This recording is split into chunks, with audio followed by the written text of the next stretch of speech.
Peace and love, peace and love, peace and love to the Universal Supreme Cosmic Royals. Welcome to Numeralytics Universe. This is Numbers Matter, episode 29. And you know, this is the podcast where we pay universal numeric interpretive tribute to iconic and cultural people, places, and things, exploring the hidden language of the universe through astronumerology and consciousness. I am your host, Queen Bee, and founder of Numeralytics. And tonight we have a conversation that I've really been looking for. So tonight, family, we have a special guest, of course, my fellow Life Path 9. Our guest is a professional intuitive astrologer, Eric Taylor, better known as Big E Astrology. Big E combines Western tropical with Vedic and evolutionary principles, bringing a unique perspective that's grounded in years of study, personal transformation, and spiritual experience. Many of you know him from his Knowledge is Love podcast, where he helps people to understand their birth charts, relationships, life purpose, and larger cycles shaping our collective journey. Tonight, we are diving into one of the biggest astrological events of 2026, the shift of the lunar nodes into Aquarius and Leo. We'll unpack what these nodes of fate mean individually, collectively, and where they may be pointing humanity over the next 18 months. Cosmic Royals, I want you to help me welcome my very special guest to the stage, Big E Astrology. Wow, what an intro. Thank you so much, my friend. It's always an honor, Melinda Valentine, to be in your presence and to be with you. And I'm so honored to be. We're here at this time talking about all these powerful energies with you and your audience. So I hope everybody's ready and they got their notepads out, because we're going to be dropping some science, math, astrology, numerology, angles, and everything. Absolutely, absolutely. So our first, Big E, I want to say welcome back to Numbers Matter. Of course, you've been on this podcast a few times, right? And it's always a pleasure to have you here. You know, you are my brother, my friend, my teacher, my mentor, my peer, all of that. And, you know, your student too. I learned from you. Yeah, your student too. Yeah, my student too. Yeah. And I love you and I love the Taylor family. So I'm very happy always to have you on my platform. And of course, it's always open to you. So Big E, we have so much going on. I want to start at the foundation for people, because a lot of people been hearing that term node shift, right? But they don't really understand what the lunar nodes are and what they mean. So talk to us a little bit about the nodal shift and what each node means and what the profound impact that they have on us as individuals. Of course. So right now, we are in the Pisces North Node and Virgo South Node. We've had this the last 18 months of our lives. The nodes are connected to the eclipses. They eclipse the sun and the moon. The North Node, also known in the Vedic as Rahu, R-A-H-U, the dragon's head, is an energy of our mission, our karmic assignment, our purpose, our destiny, illusion, fog, consumption. It wants to continue to eat. The South Node, also known as Ketu in Vedic astrology, the dragon's tail, K-E-T-U, is an energy of our past, whether it's our past lives, the first 30 years in our life and our birth chart, but it also can speak to past life karma, gifts, skills, and talents that you really worked on, and I wouldn't say mastered, but that they introduce in a birth chart when you come in. They're your natural gifts, skills, and talents that you may have. Now, in a transit of the nodes, which we're about to experience on July 26th, of the Aquarius North Node and Leo South Node, these are the nodes of fate, of deep karma. They are considered to be pretty much malefics. And in recorded history, they have been indicators of changes of war, the loss of kings, switches of power, presidents changing, passing away, right? We just had a switch in Great Britain. From Keir Starmer and to the new guy, Andy, I forgot his last name, right? Just came in. And with the Aquarius North Node coming up, and this will be for 18 months, and then we get introduced right away on August 12th with an eclipse in Leo season. right? And so that's going to be the Leo solar eclipse. And that means the sun will be in Leo and the south node will be in Leo. But they're not alone. We also have our friend Jupiter there for the next year. But the Yes. Aquarius, right? That as a Leo, for you, Sun and Moon and Mercury, like this is big for you. Okay, it's big for everybody in their chart. And I want everyone, if they have their birth charts or if they can vision in their third eye and their mind's eye, think of your house where you have Aquarius, right? And I'm going to explain what Aquarius is, and think of your house where you have Leo. So the Aquarius North Node is bringing in an energy, and it comes in clockwise, but almost like in a retrograde in the birth chart. So it comes into Aquarius at 29 degrees and then goes all the way down to 0, right? That's why the Pisces North Node is currently at 0 now. So the Aquarius North Node is bringing in an energy for the next 18 months of innovation, right? The power to the people, the collective energy, our weird, bizarre, rebellious energy, the black sheep, the vanguard, the genius. The Aquarius pushes us into the astrology, the aliens, the UFOs, science, technology, quantum energy, quantum physics, and mechanics. And so with this 18th month transit, Queen, we can expect so much transformation and really this push, because Pluto's there, of more truth and revelation being revealed at this time. That's what Pluto is doing. Now we're talking about the nodes, but the Aquarius North Node and Pluto, they come together in exact conjunction on November 16th, 2007. And to be honest with you, I kind of theorize at that time that's kind of like the real quiet start of the age of Aquarius. Now, we're in between ages. So the old paradigms and the old fears that you hear, you know, many astrologers, but many people theorize of like, oh, Pluto Aquarius, American Revolution, French Revolution, Uranus, Gemini, Civil War, World War II, yada, yada, yada. Well, but that's in the Piscean age. See, people forget we're not in Neptune Pisces anymore. We're not in Pluto Capricorn anymore. And we're not in the Piscean age. The cusp of ages, the ages are 2,150 years, and the cusp is like 400 years.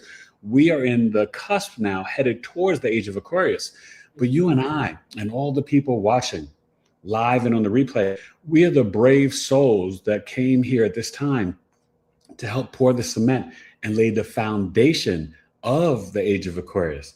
And when the Aquarius North Node hits Pluto, what did T.O. say? Get your popcorn ready.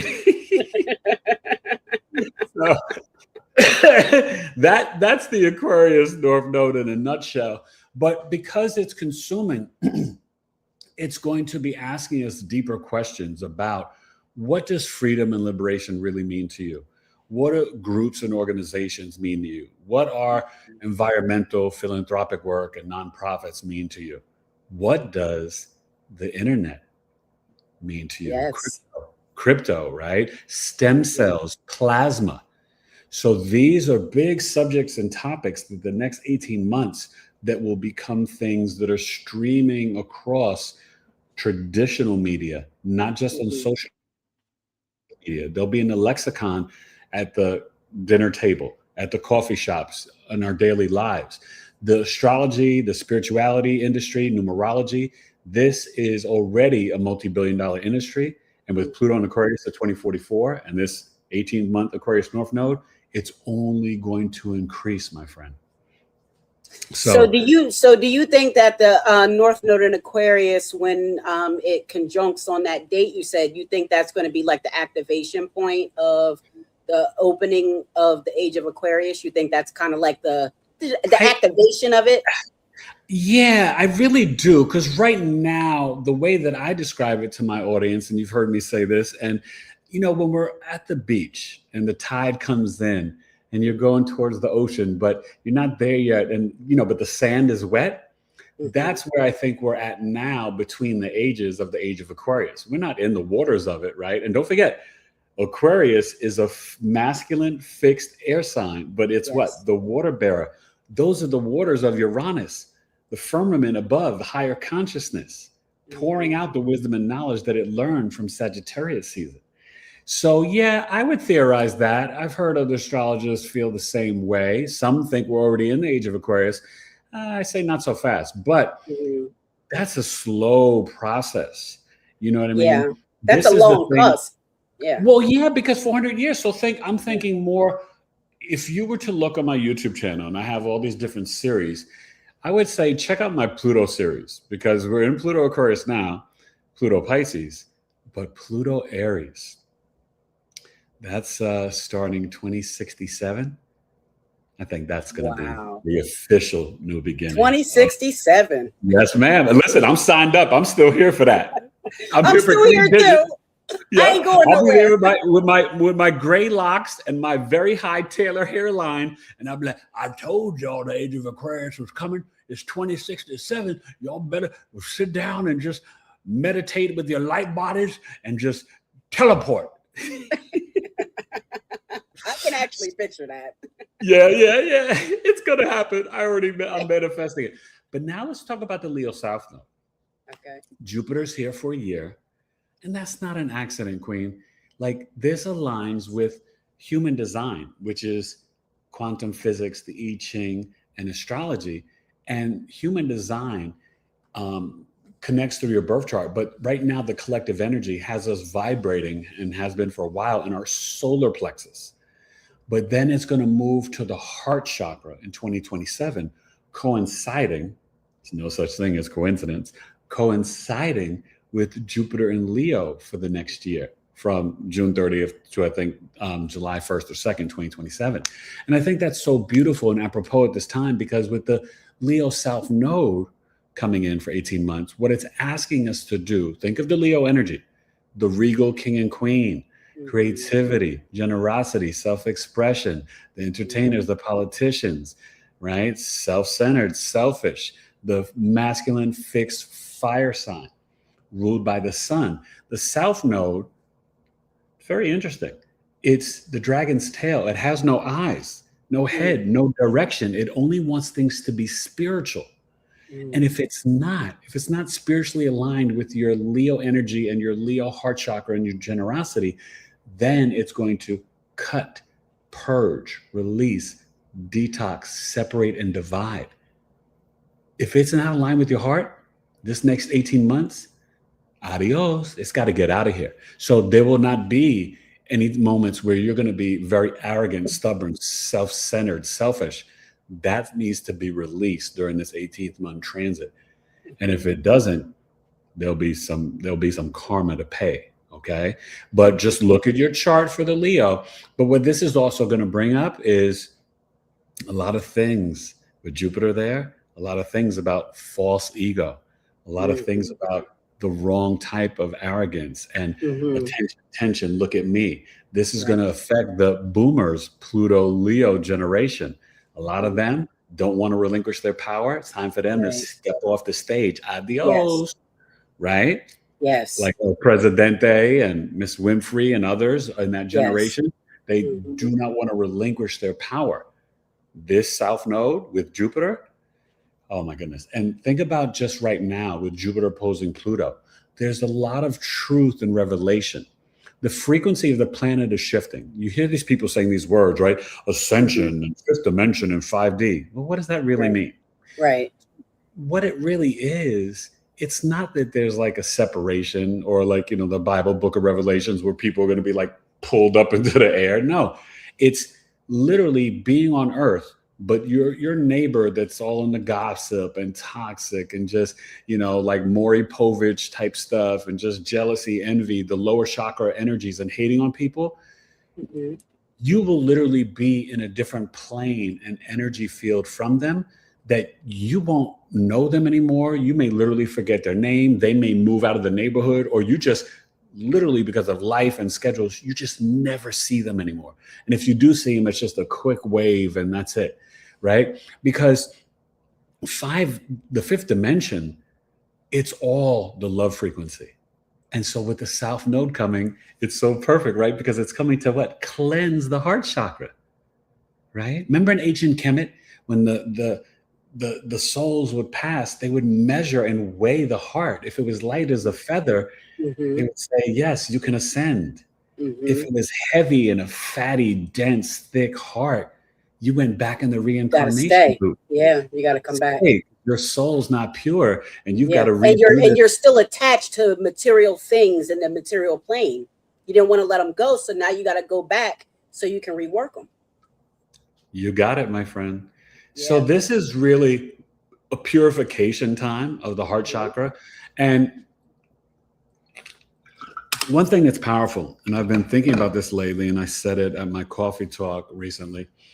People can see it on my videos and Big E Astrology. But what's powerful, Queen, is that when you think about it, Aquarius and Leo, to me, and I have no placements in either. I'm a Virgo, Cat Moon, Scorpio rising. But Aquarius and Leo, to me, are the most connected to God's source creator energy. And you say, well, Eric, why do you say that? That's a big statement. There's 12 signs in the zodiac. And why would they be favored? It's not about favored.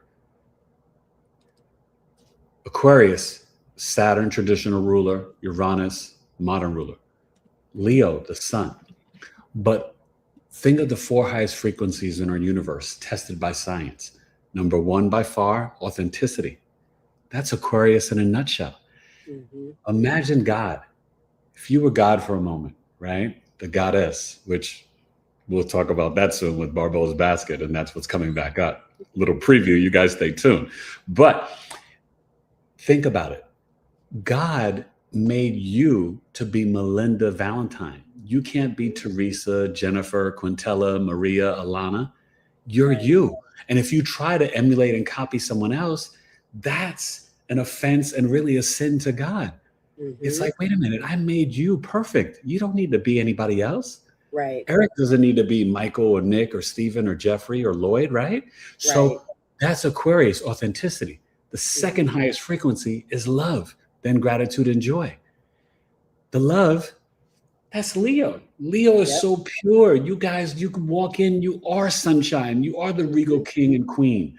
When you are generous, nobody's more generous than a Leo. With your time, your energy, Leo will take the clothes off their back and dress you and make you look fly. Like, think about that. That's the sun. The sun is the light Jyotish of our universe.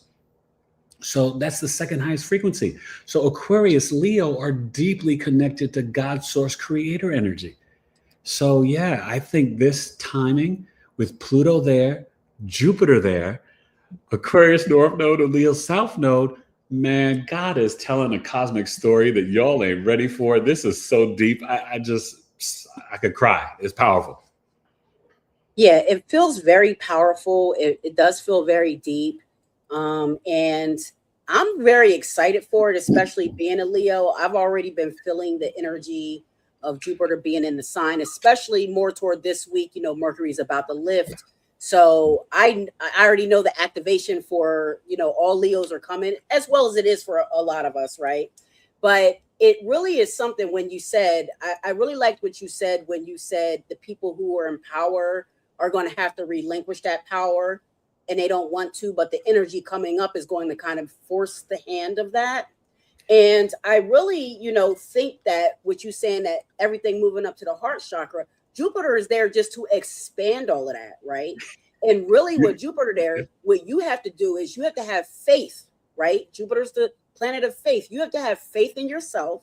You have to believe in yourself, and you have to, open up your heart and make sure that you are being authentic, right? Like you said, you have to be your authentic self. So this energy is really calling for all of that. And it's interesting to see, some of the people who are going to get pushed out of power here pretty soon. It's going to be interesting to see how that all unfolds. So let me ask you real quick, because and this can tie into a lot of things, because we know that we're kind of moving into this age of, air and fire, right? So it was in Pisces and Virgo, right? Water and earth, and now we're moving into air and fire, right?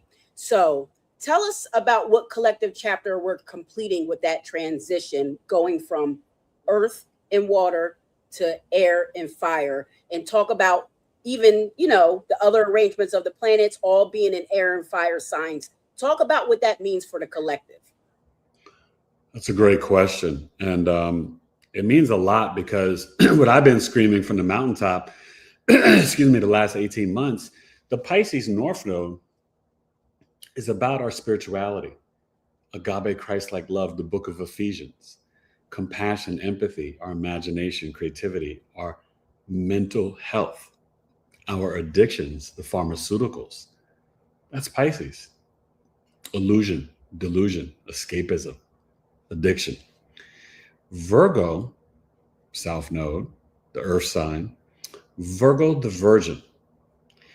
Virgo rules your gut.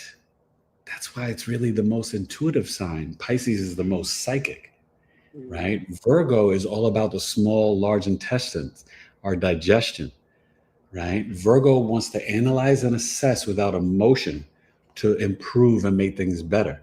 That's why everybody needs a Virgo in their life, because they will be, sorry, this fan is on my throat. They will be the biggest cheerleaders in your life. Virgos, really, they're great nurses, accountants, because their mind, even though it's an earth sign, their mind, and it's ruled by Mercury and exalted by Mercury. Very different from Taurus, Venus, Capricorn, Saturn. This is why I say Virgo low-key is the fourth air sign because of the Mercury. Because of that right? Mercury, yeah. So I often think Virgo, yeah, and Virgo, because it's a feminine mutable earth sign, a little different from Gemini. It's introspective. You don't sneak anything past a Virgo. I always use this analogy, right? Because you have not good or bad placements in astrology. You just have high vibrational and low vibrational energies, right? It's about learning how to integrate it and work with it. Right. So Virgo, not only can they be the best friend, support system, cheerleader, and they can build you up like nobody can, but a Virgo, a low vibrational Virgo, they can literally rob a bank and you wouldn't even know it. That's how mentally, there's nothing that gets past the Virgo. You may think, you're playing in their face and you're lying, this and that or whatever. Virgo clocks everything because they think of permutations, right? This is why my wife gets so surprised when I can predict outcomes. It's because we visualize with our intuition and our third eye every potential outcome of any situation. So we learn and study human behavior in ways that most science can't even contemplate. The Virgo mind doesn't turn off. It's even hard for Virgos, especially Virgo risings or Libra risings with Virgo in the 12th house, to sleep at night, or Virgo sun moon rising. So really understand that this 18th month transit was about our health. You heard a lot of announcements about shots and RFK and health and the CDC. You heard a lot of things about spirituality, ascension, 5D, right? All this stuff was coming up, talking about, let's do ayahuasca, mushrooms, this and that. The last 18 months, that's what everybody's been focused on. The guru, the shaman, the healer. Let's go to Peru. Let's do this. Let's meditate. Let's levitate, right? Virgo, South Node, has been like, let's purge, release, and detox. Let's improve our health. Let's do let's purify. Yeah, right. Let's burden our load of all these possessions and these earthly things in the material physical plane. That's what the earth signs do, you guys. The earth signs bring things into physical reality. That's why the moon is exalted in the first earth sign, Taurus the bull, connected to Gaia, Mother Earth, the plants, the mycelium network, the mushrooms. So, hopefully we've learned a lot. I hope people have really focused on increasing their daily spiritual practice, because to be honest, that's like your survival guide from 26 to 2030. You better be prayed up. You better meditate. You better be able to connect to your ancestors, your higher self, your spirit guides, and God. That's going to be your saving grace. I promise you. Yeah, I really do agree with that. It's nothing like, doing your spiritual practices. They just make you feel better. I mean, even if you don't feel like it's doing anything else, it does make you feel better. I know that's my experience anyway. taking salt baths and just grounding and taking nature walks and just doing different things like that.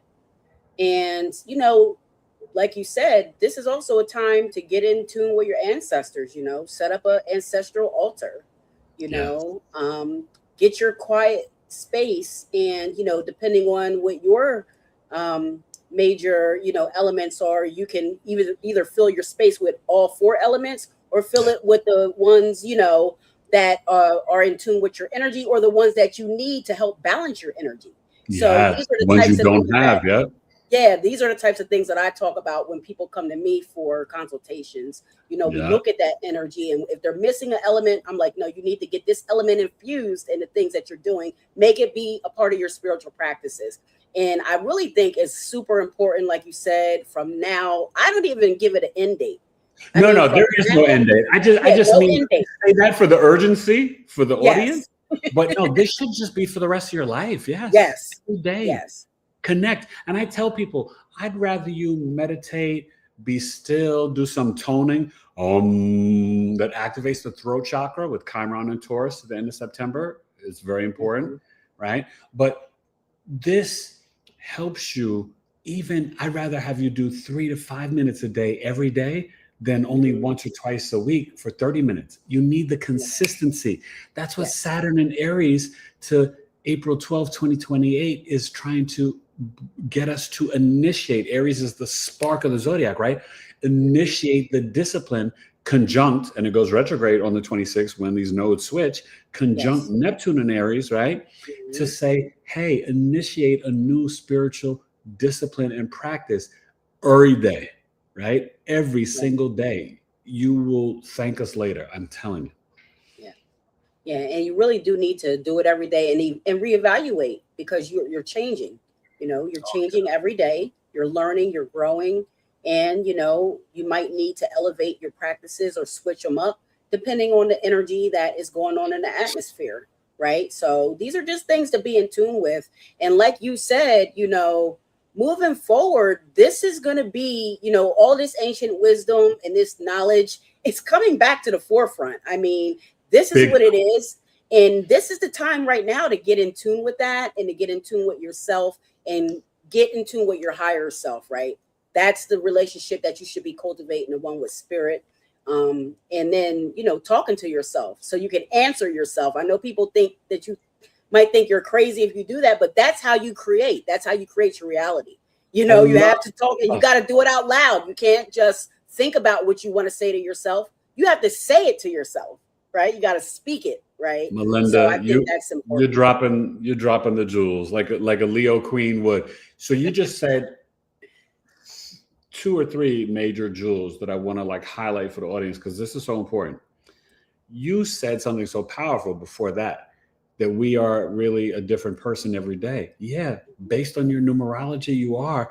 And then based on the moon, you're literally with your emotional mind, body health, and intuition, a different human being every 2.5 days, 60 hours. The moon goes to a different sign, a different house. The calendar switches it with the energy, with the numerology, right? Whether it's every day or every week or every month or every year. So Right. when you learn how to integrate this stuff, right? And I love how you have all these things to help people on your website. This makes your life easier, you guys. Yes, it Please does. understand the powers that be, they use this to run the world and they use it for their benefits every day. If they don't personally know astrology or numerology or gematria, they have people around them. Like Like people like they could us. hire a Big People, E or a people Queen like Bee, us. right? Now we'd be like, no, we're not doing that for evil, Yeah, we ain't telling you. We give them the wrong yeah, information. but this is what they have, you guys, at their toolbox. So this is why I tell you, we need to learn this and understand it for good because they use it for manipulation and for bad every Yes. single day. Don't please, I want you guys to get out of your minds that there's accidents. There's not one accident in this matrix simulation. Everything is like a clock ticking and moving slow and winding and dun, dun, dun, dun, dun. And I mean everything. The things that you would not think, they are. Okay. Watch the Truman Show. Watch Total Recall. Watch The Matrix. Those 3 movies alone will get you started. They're like documentaries. Please believe me when I tell you. And there's many more, but those 3 will really give you a good start. But I want also for people to really get, you said something beautiful, pure gold out of your mouth. Talking to yourself out loud. And guess what? A little extra pixie dust on that. Do it in the mirror. Be maniacal intentional about positive self-talk to yourself, about yourself every day in the mirror. When you brush your teeth at night and in the morning and wash your face, do that, because this is really speaking to yourself on different parallel timelines and dimensions. You guys, this world, this planet Earth is not what you think it is. So you've got to start to get out of the subconscious programming that you've been taught and programmed with, because all of it's a lie. And that's okay. We all, and see, this is where humility comes in. I hate, and I don't mean I hate, but I get so disappointed in the intelligent fools that because they have a master's and PhD and I went to Harvard and I'm a doctor and I'm a lawyer and I know this, and that, and I'm well read. Yeah, you've mastered the lies of the programming of the people in power to manipulate and control and enslave us all. Congratulations. Right. Congratulations. Right. Good for you. Congratulations. Good for you. And now you need to unlearn it so then you can really grow and ascend. Because the people that are so intelligent and such fools because of their false intelligence, they don't think they need to change anything. And that's going to lead them to the roads of perdition. I don't want to say hell because there's no real heaven or hell, but you know what I'm saying? That's what's going to have them in a pit of darkness. And it's sad and unfortunate, but that's okay for us to say. Remember, I love this analogy. I don't know who said it, Queen, but the car has a steering wheel and brakes. You can turn and reverse. You don't have to go crashing into a wall or to a burning building. Right. It's okay to be humble. The choice is yours to do that. The choice is yours, how you do it. Thank you. But think about it. This is the hardest thing for human beings to do, to say, I'm sorry, to admit to being wrong, following the wrong people, or to truly say, I've been living wrong, or to apologize.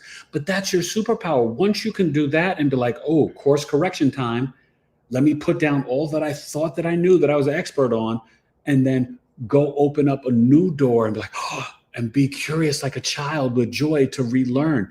That's one of the principles that I love from Bruce Lee.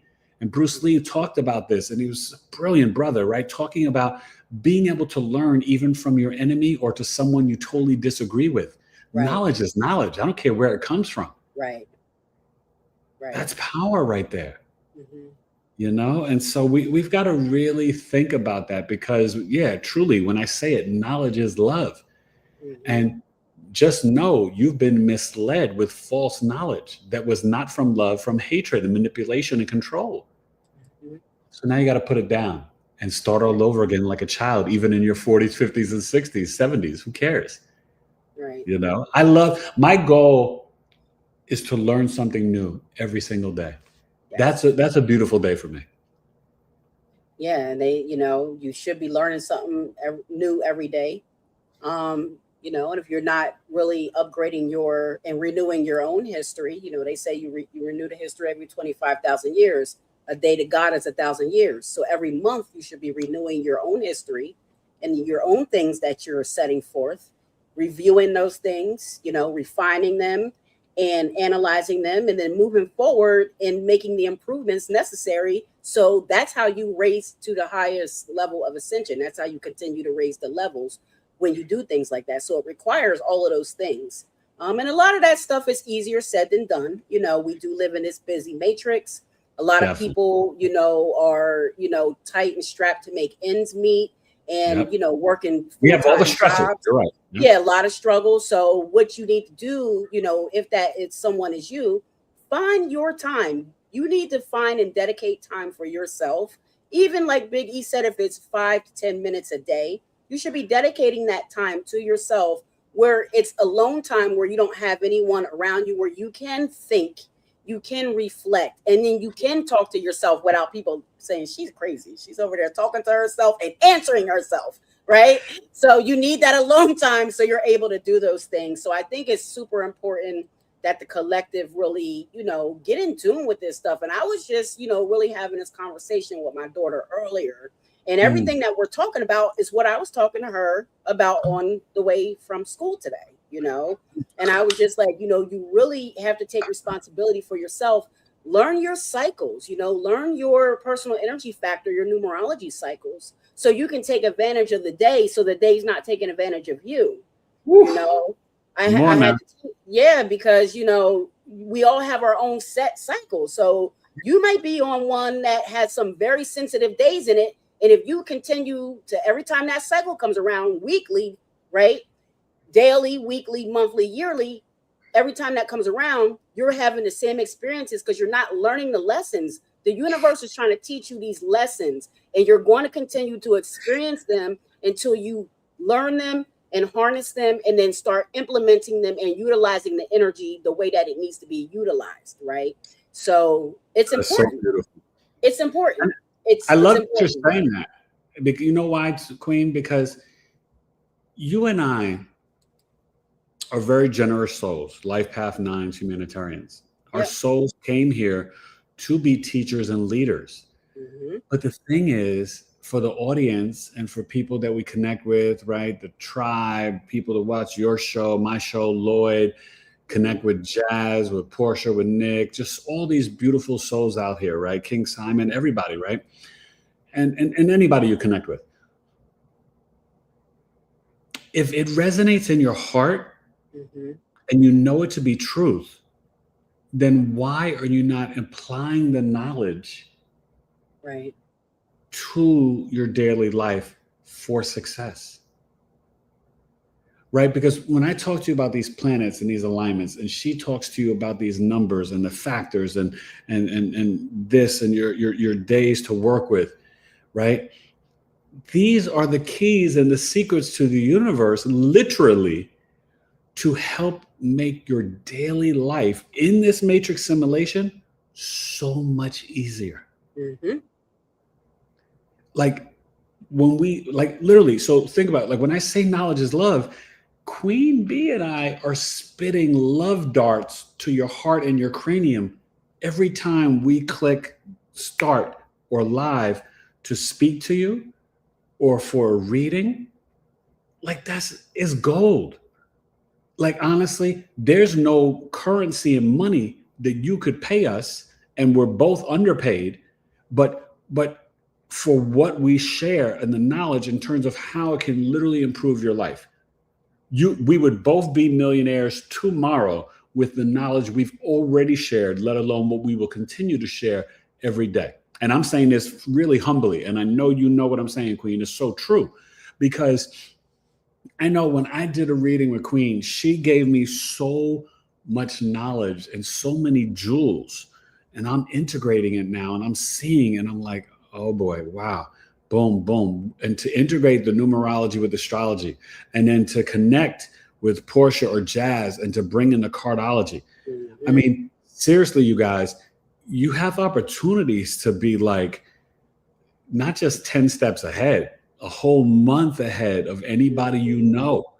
You know what I mean? Or literally, as I like to say, because this is how I was before I even knew this stuff, just on my own gifts and intuition, 10, 15, 20 years ahead of people. 10 years, yeah. Yep, a decade ahead, yep. Because when I go back now and listen to Hip Hop Forever from E Complete, my first album, you would have thought I released that the second week of 2020 during the pandemic. You'd have been like, whoa, what's he dropping? Like, you know what I mean? And these are rhymes I wrote in 97, 98 and released in 2006, but they were still relevant now and really relevant, March and April of 2020.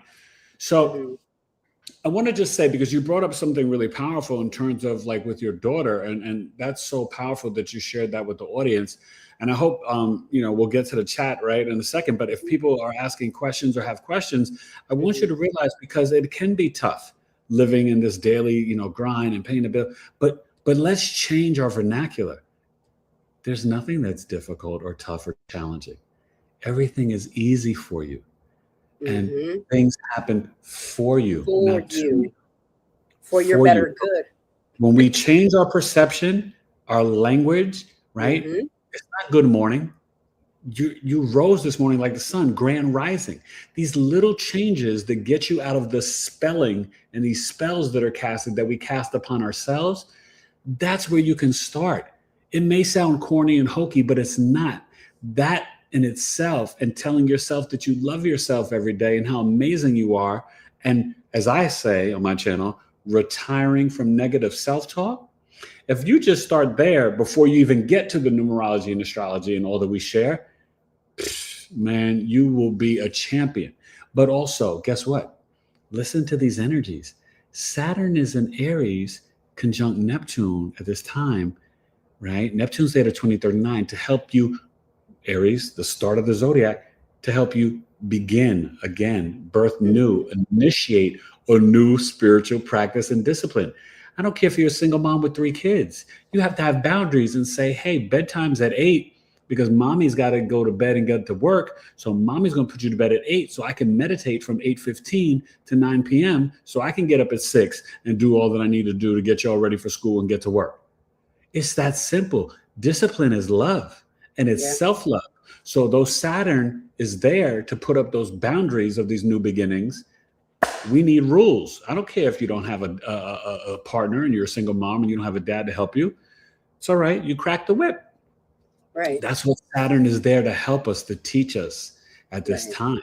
You know what I mean? So it's really powerful if we work with these energies. But think about, I know you wanted to touch on it, but I'll let you, ask or whatever. We talk about this basket energy because go ahead, E. Go ahead. Let's talk about it. Talk about the basket. And I wanted to clarify with you, is it 4 planets or 5 planets that are at the 4 degrees? So it's 4 now. The 5th planet was the Libra moon on the 19th. And it's the window is from the 18th to like very early morning of the 23rd, but basically the 22nd, because it'll be like 1, 2 in the morning. But you have basically Pluto retrograde at 4 degrees in Aquarius, Neptune Aries at 4 degrees, Uranus Gemini 4 degrees, Jupiter Leo at 4 degrees. And that's from the 18th to early morning in the 23rd, and then Jupiter will go to the 5th degree. But what sparked it really on the 19th, right? And I always say it's really God's basket, but you got to give love and props because he saw it first. Andrea Barbeau, a French astrologer who passed away, he predicted the Great Wall of China crumbling. He predicted COVID, and then he also saw this happening. And it's not that like something happened on the 19th or the 20th or today, the 21st. It's what the Libra moon came in at 4 degrees. And remember, air and fire are masculine energies. That's not male. Masculine is initiating, physical, outgoing. It's the right hand, the spark. So the Libra moon came in at 4 degrees, and that was just a 2-hour window, right? On the 19th, right? On Sunday morning. And then it sparked it. And then what it did was what 4 degree is for the rest of the 4 planets. The 4th degree is a Cancer degree. Who's Cancer? The moon, your mother, caring, nurturing, emotional intelligence, your lineage, your roots, your ancestors, mama, grandma, great grandma, how you were nurtured and cared for, your intuition. Okay, that's 4 degrees. 4 in numerology, Uranus. Order, foundation, work, building, stability, genius, innovating, right? Uranus. And so when you think about that 4, God is telling us something, right? Because that's the pillars, the foundation of building something, right? You try to build something on a 3-legged chair, it will wobble and fall over. Right. So this is building and birthing what? The strong foundation of the divine feminine. Yeah. But the healthy divine feminine and balance to the universe of the divine feminine and divine masculine. It's also activating what? The cosmic womb, because we're bringing in Uranus, and these outer planets are all aligned, Pluto, Neptune, Uranus, and Jupiter, to expand it. And the matriarch, because we have to get back to truth. I'm man enough to say it, and we know it's true. In ancient times, women could self-impregnate, right? Women, when a child is in the womb, the first 6 weeks, it is a female first before it switches to a male. No woman was birthed out of a man's rib. That's a myth and a lie. It's never happened again. I don't see any men making McRib babies right now. McRib babies. So we have to get back to what many ancient civilizations and cultures knew and spoke about, which is really the goddess, right? And so when you think about Cancer, 4 degrees, Uranus, and Jupiter, Uranus, Neptune, and Pluto, we're birthing through this cosmic universe, the cosmic womb, the divine feminine, the matriarch, to bring things back to balance. Will this bring America eventually a female president? Sure, it will. But what it's really bringing in is birthing in a new entertainment in Hollywood, music and film, a new education, a new political system, quantum mechanics and physics, bringing back the ancient wisdom and knowledge that they had in Kemet, Atlantis, Lemuria, right? Having free energy, having plasma, having stem cells, right? Bringing back sound frequencies and healing through the precious metals like the copper. You got what was considered to be old and ancient. It's really the truth. And I think civilizations and worlds being built on top of the old. That's all they did. They flooded our ancient cities. They destroyed because of going too far with technology, right? That's how, Atlantis and other ancient civilizations were destroyed, because they relied too much on technology and not understanding that it's not about artificial intelligence. It's about us, the ancient intelligence. Right? Our melanin, our brains, our computers. Stop giving away your power and know that all the answers are within. Even question anything that I say now or in the past or Queen Bee, because the true media is within you. Tap into your Lilith, tap into your Pluto, trust your intuition, your root chakra, your gut instinct. That will give you all the answers. You know that you know because you feel it. But do you believe it? Do you trust it? That's where we have to come back to that. And that's been hard in this, colonization system. We've been detached from our intuition. So this basket is going to not affect things today or tomorrow. And the energy of 4 degrees is still here to, like I said, late night, the 22nd. So I want you, whether it's tonight or tomorrow, do some journaling.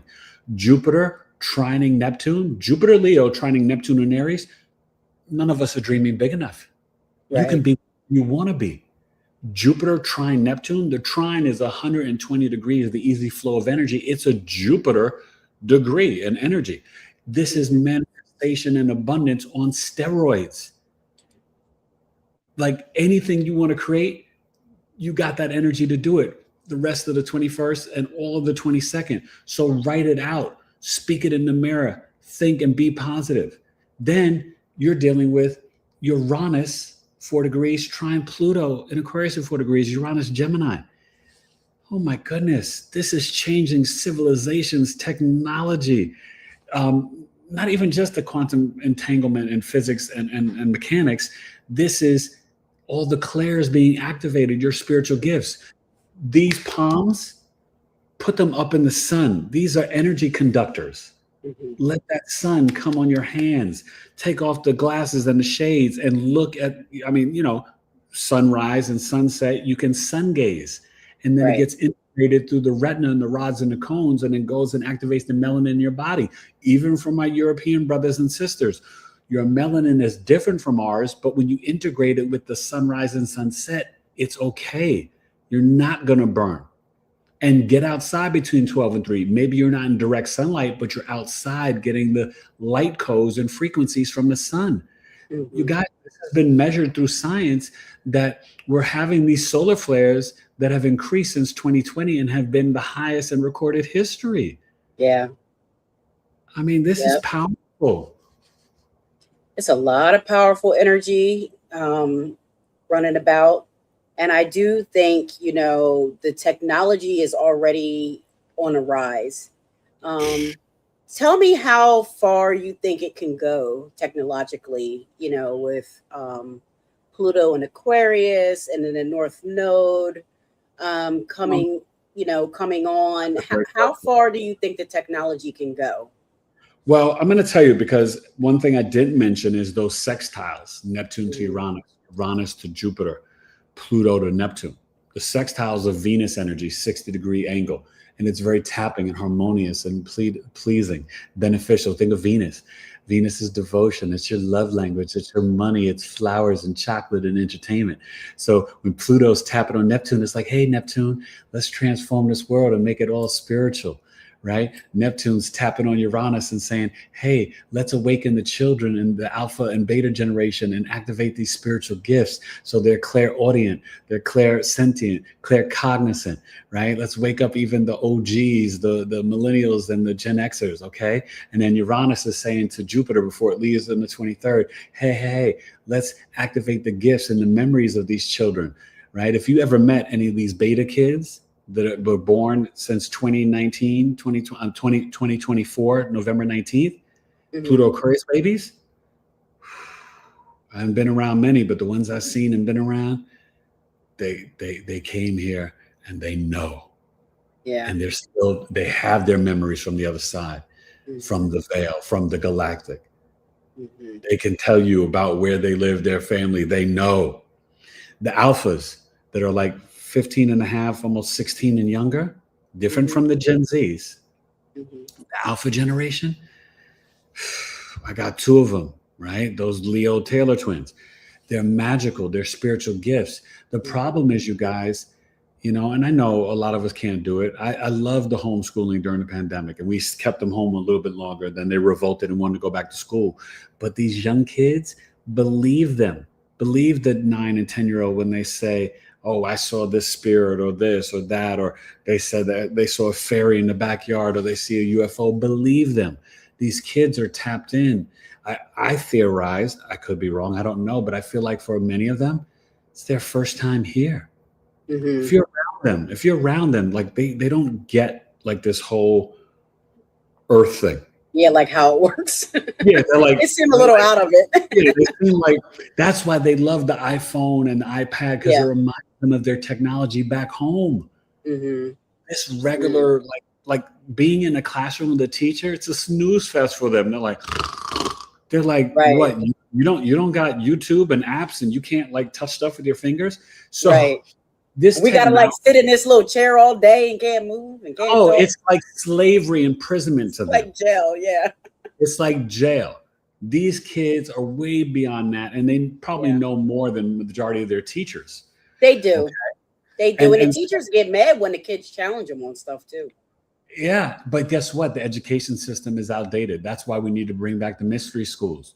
They should be learning science and agriculture outside. They should be learning numerology and astrology, cardiology, and the metaphysics.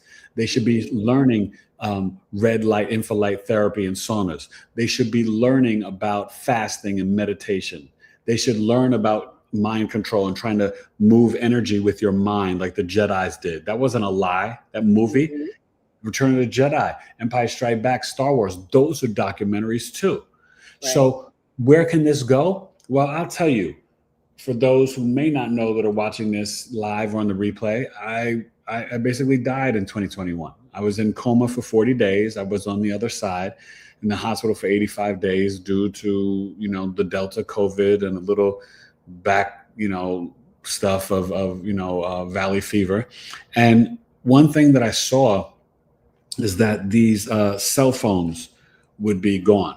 I got to show you my Pittsburgh Steelers, but these cell phones would really be gone, and that we would almost have like these like debit cards that on there that everything would just be kind of like everything. It would be for payment. It would be for calling. It would be for just anything.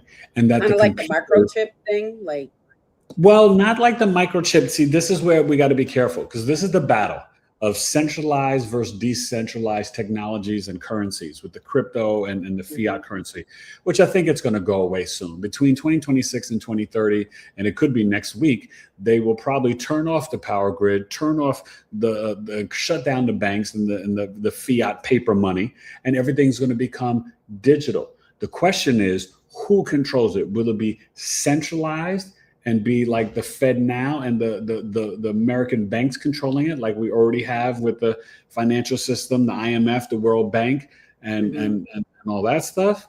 Or will it be decentralized, which was the initiation of crypto, where money can be exchanged and it's not governed or controlled by one government or system? That's the battle that we can't see, and that's part of the spiritual warfare. Everything that we see right now is a battle of stargates.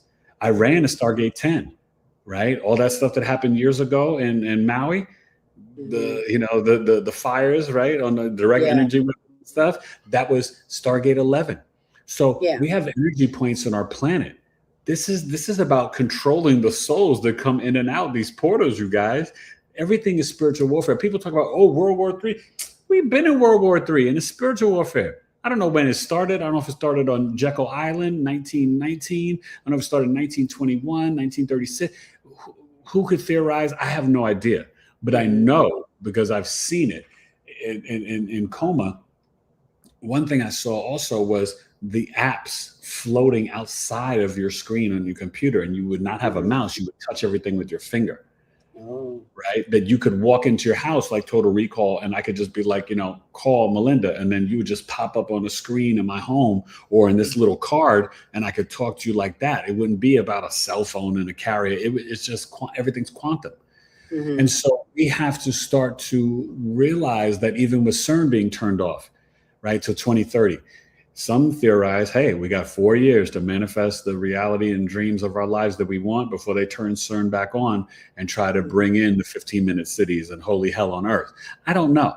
But I'll tell you this, I'm willing to think outside the box. I'm willing to question and imagine anything, because after 9/11, after Y2K, after COVID, everybody with ears and eyes should be able to fathom anything. I can imagine right now, Queen, looking outside my window and seeing Bigfoot dancing with a mermaid and a fairy watching, like giving them a thumbs up. If I saw that, I'd be like, oh, okay, there's Bigfoot and a mermaid and a fairy chilling. I wouldn't even be surprised, right? Right. Why should you be surprised? Like, so the people that are still stuck in the cognitive dissonance, the matrix and simulation, they'd be like, oh my God, a mermaid and Bigfoot and a fairy. But for those who have eyes to see, and the light workers and healers and those who are awakened, we'd be like, oh yeah, there's Bigfoot. Okay, yeah, I knew he was real. There's a mermaid. Yeah, I heard about mermaid. Like, it's not, you know what I mean? So we have to think that we can visualize in our third eye beyond the ice wall and Antarctica. This world, we have all these wars and fights and treaties that have been broken with the indigenous American Indians, which are us, the copper-colored people, the Black Americans, right? Yes, yes, sir. Yeah, okay. So let's get that correction, right? We got that right. Because no human is black or white. White was a construct created.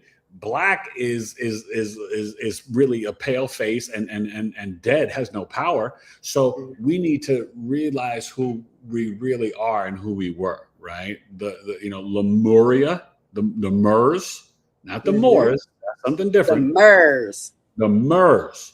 Okay? Murs. Yes, very, very different. And so just do a little reading, rabbit hole and research, so you can really learn on who you really are and your ancestors were. Because all of us know one of our great Black grandmother or great grandmother, baby, we got Indian in the family, but they weren't lying, right?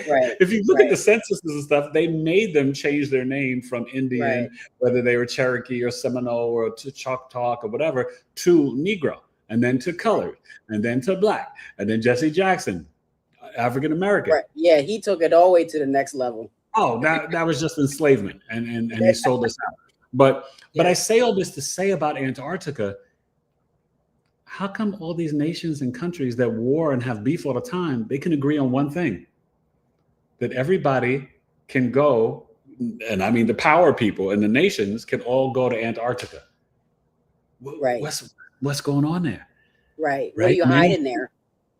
Many theorize that there may be another 5 or 7 continents, that is the Truman Show, that the planets are beyond the ice wall and in the firmament. There is no outer space, that outer space and the aliens are down below in the ocean, which we have not really discovered, that there's underwater cities within oceans. I mean, I don't know, but I'm willing to pontificate. I'm willing to think about it and contemplate it. And I'm willing to be taught and to tune in my own intuition and say, does that feel true to me? Huh, yeah. Oh, maybe certain things don't feel true. Huh, no. But at this point, we've got to stop thinking that the yellow brick road and Kansas and Dorothy is real. Right. That's detrimental to your health and to your mind. It is. That And a lot Pisces of North people are Node. waking up. But think about it, that Pisces North Node, that will make you psychotic and crazy thinking that, because that's done with. Right. Celebrityism, Hollywood, that's done with. Right. People want authenticity.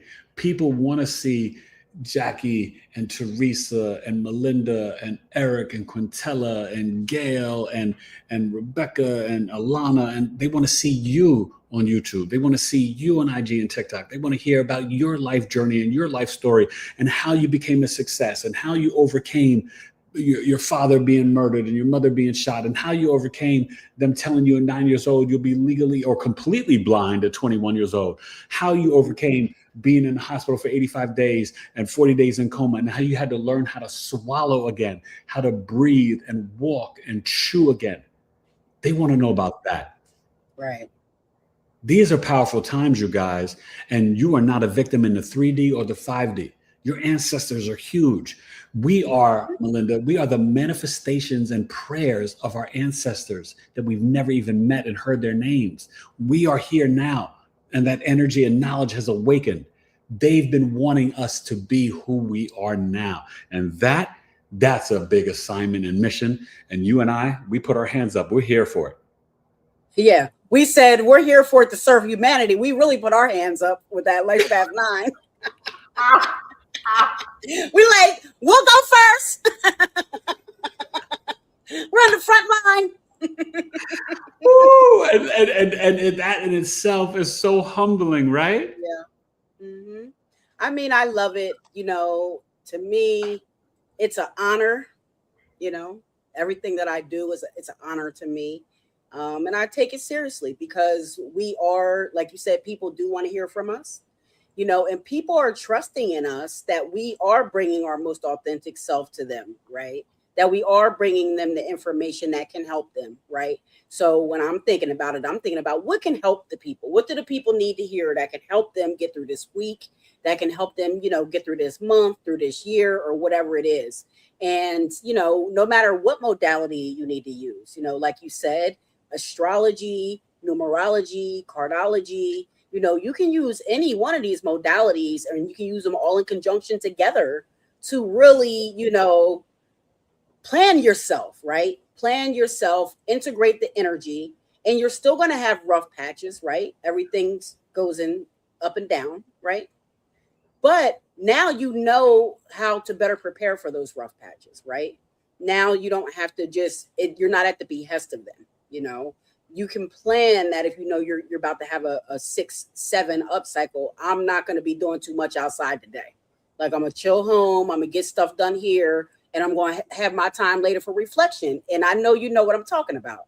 You know That's what I'm saying? So this is the type of stuff that we all have to really, you know, start doing. Like you said, it's all coming back. Everything's cyclical. So all the wisdom from the ancients with all the power structures falling, Eric's right, you guys. The mystic schools and all of these, the mystery schools, that's everything that's coming back to the forefront.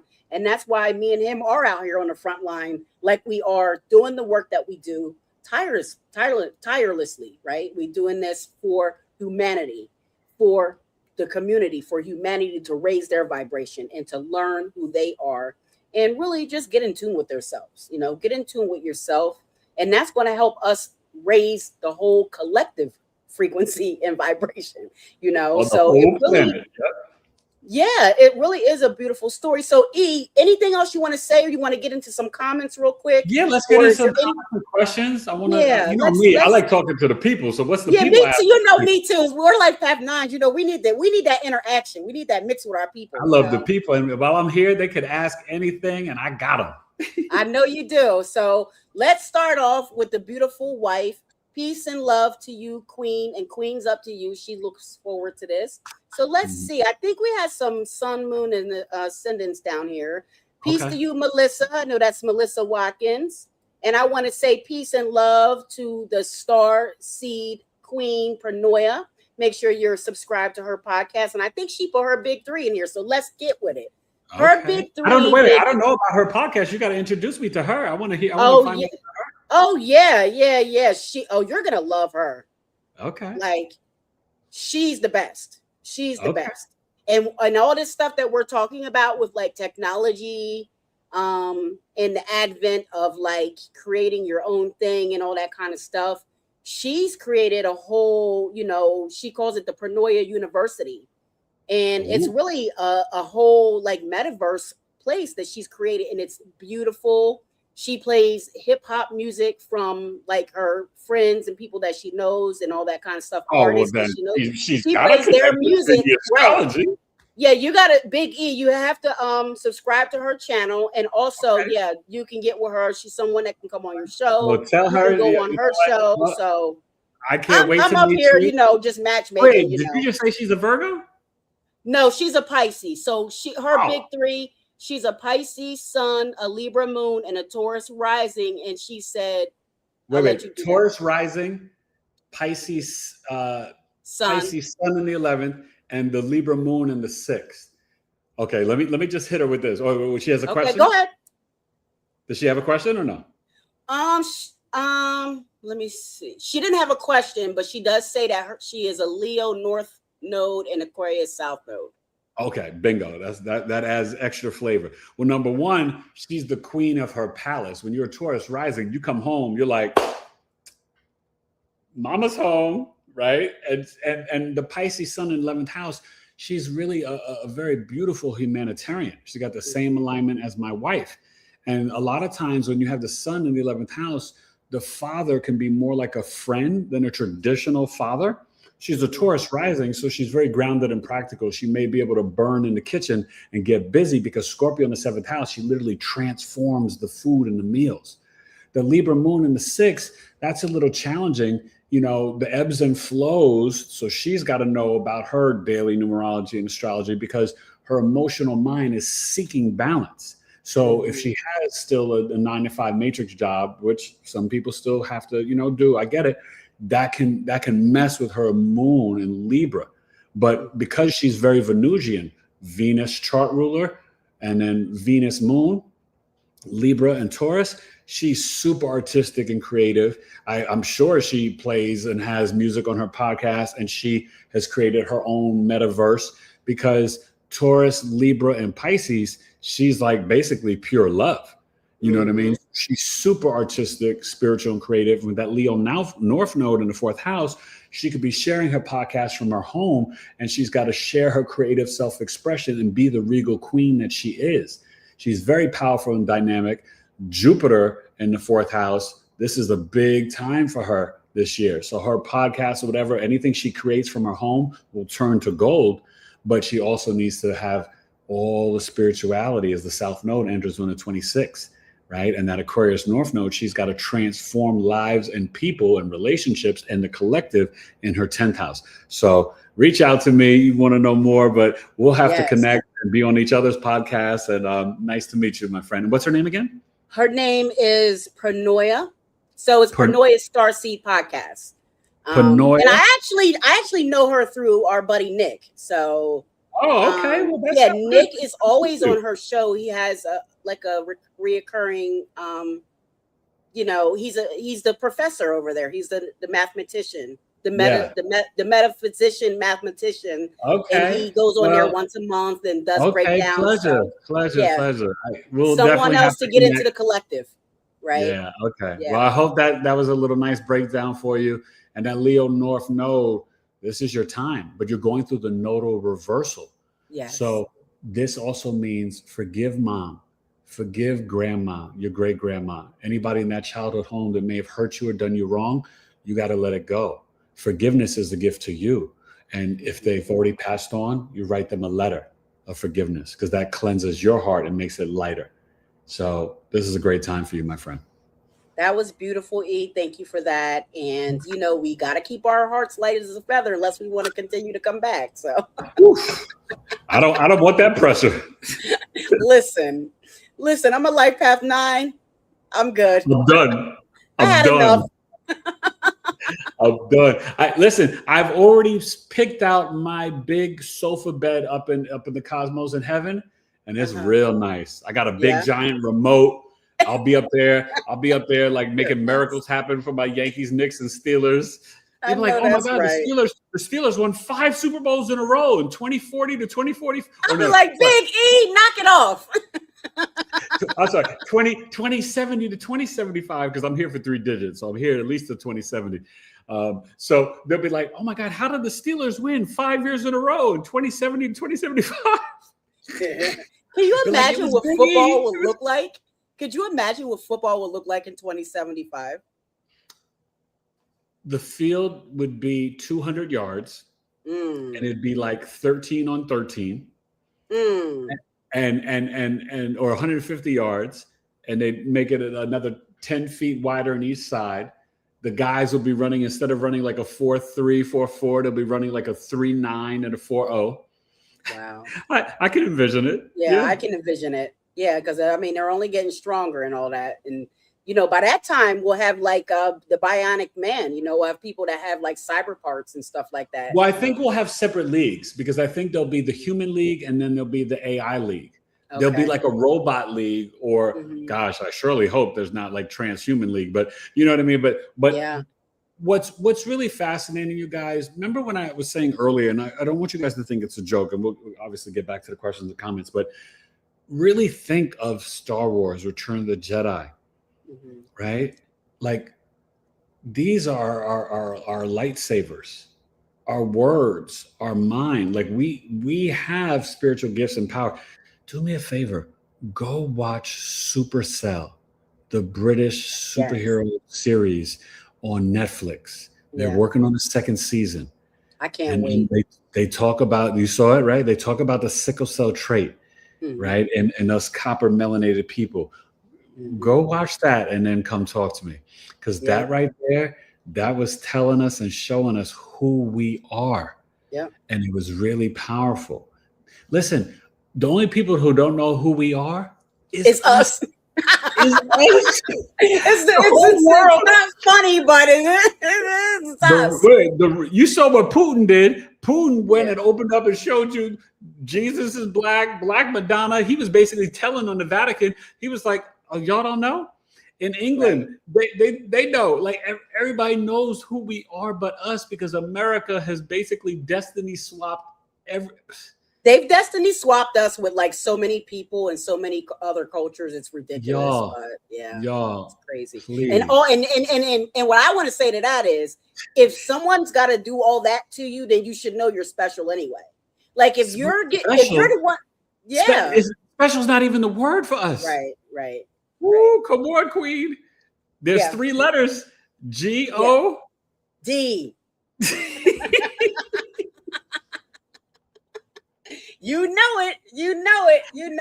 But that's what I'm saying.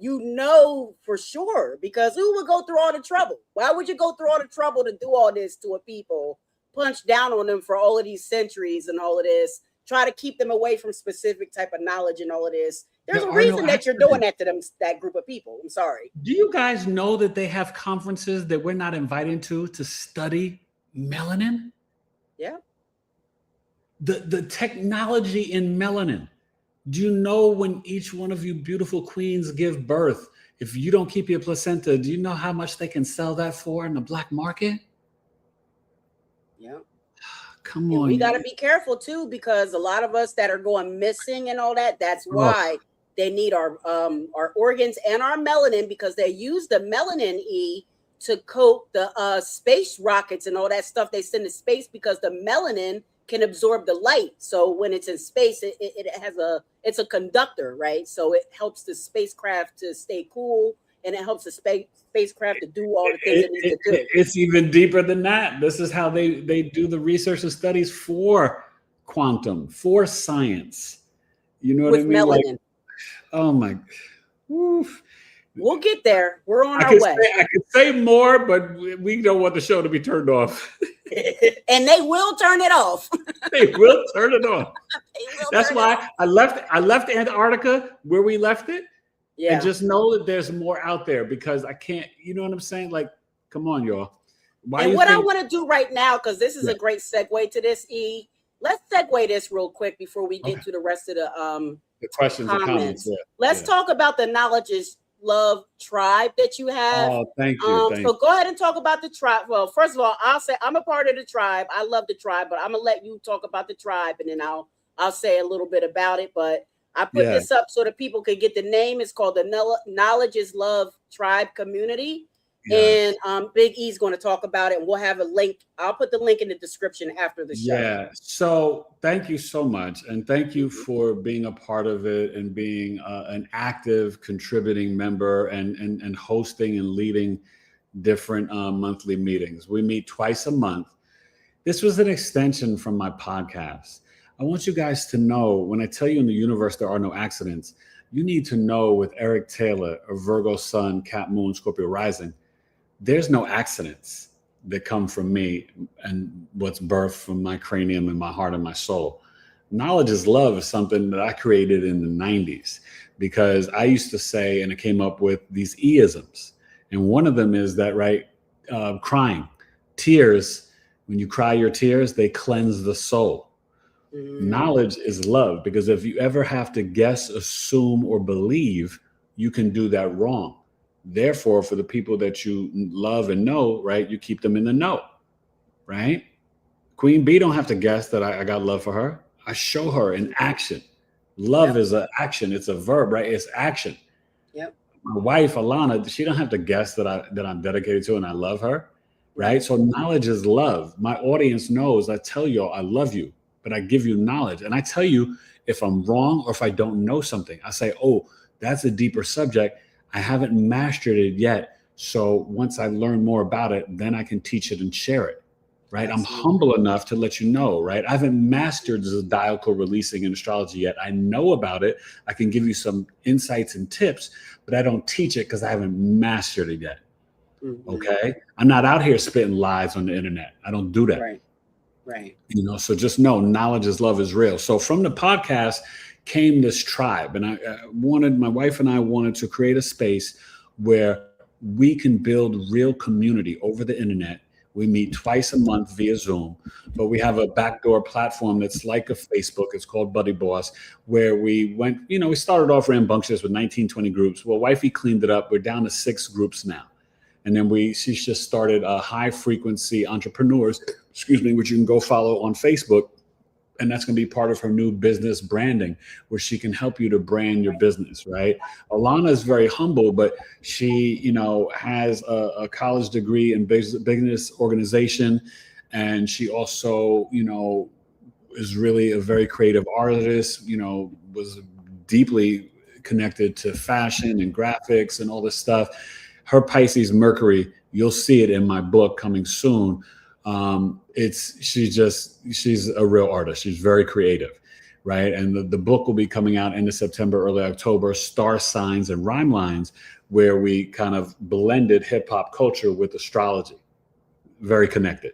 But the tribe is beautiful because it's a safe space where we bring guest hosts to come in and teach us about psychic gifts, mediumship, human design, astrology, intuitive energy healers, numerology, cardology, meditation, prayer, food for health, herbs. We just had Joseph Octaviani from Life to Plant Way teaching us about, herbalism and herbs and stuff that was like, so freaking brilliant, right? Yeah, there you go. And really teaching us about tinctures and how to take care of ourselves. And I've used his products, and he gives our tribe members a discount. So what you can do is you can share in the community, and we talk about these subjects, but we support each other.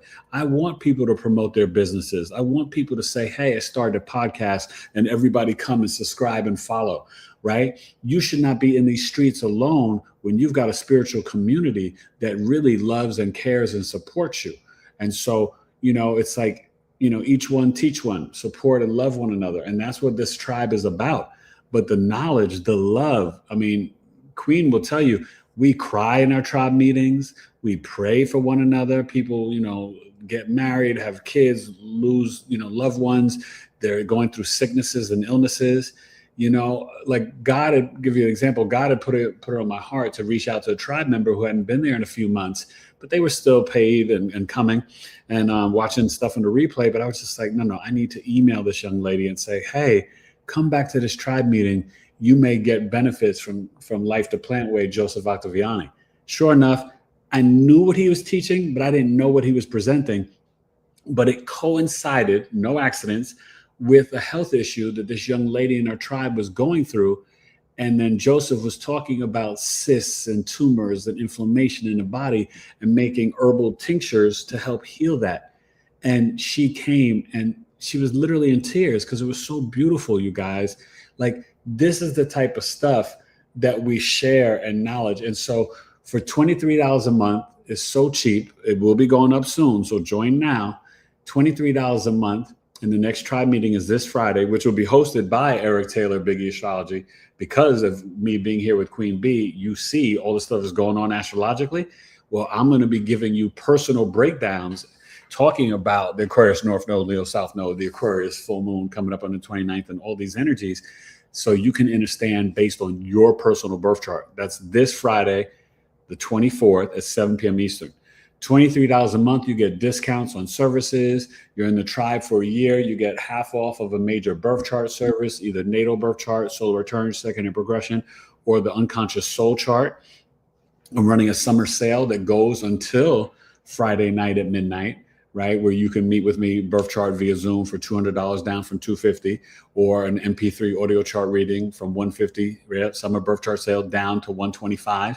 And I extended it because it was going to end Tuesday. I was like, no, it's going to end tonight at midnight. I said, no, it's got to go to Friday, to Leo season, to help the collective. And people are taking advantage of it, but I wish more people would be taking advantage of it. If you've already had a birth chart with me or somebody else, get a solar return. Learn about this year of life, because you can see how your actual life will play out this year in the birth chart and the solar return chart. It's that powerful.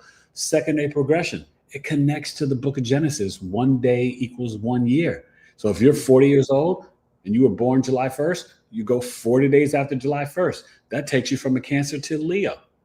You may have a different ascendant. You'll have a different moon sign. The moon returns back to its natal placement every 26, 27 years. So at 26, 27, you'll be back to your moon, right? 55, 54, 55, I was back to my Capricorn moon. 56 years old, I'll be in my secondary progression chart. I'll be in my Aquarius moon. Woo, some real freedom and liberation with my emotional mind this year. So, don't get too detached. Listen, don't rub me the wrong way, because I'll cut you off in the next year, right? My emotional mind will be the Aquarius. I'll be like, excuse me, I don't know your name, right? So, but for $23 a month, you get so many discounts, and more importantly, you get to come to my coffee talks valued at $40 for my 2 hours coffee talk this month. I did the Aquarius North Node, Leo South Node, 2 hours, $25. The $15, that's 75 minutes for $15. I talked about Barbeau's basket. These things you get for free just for joining the tribe for $23 a month. And for $10 a month, you get a couple of discounts, and then you get to come to the tribe meetings. You don't get all the other discounts. But it's www.community.bigeastrology.com. It's all over my YouTube page. It's on my website. Queen Bee is sharing it with you tonight. But I encourage you guys to come, because you get to learn from beautiful people like Queen.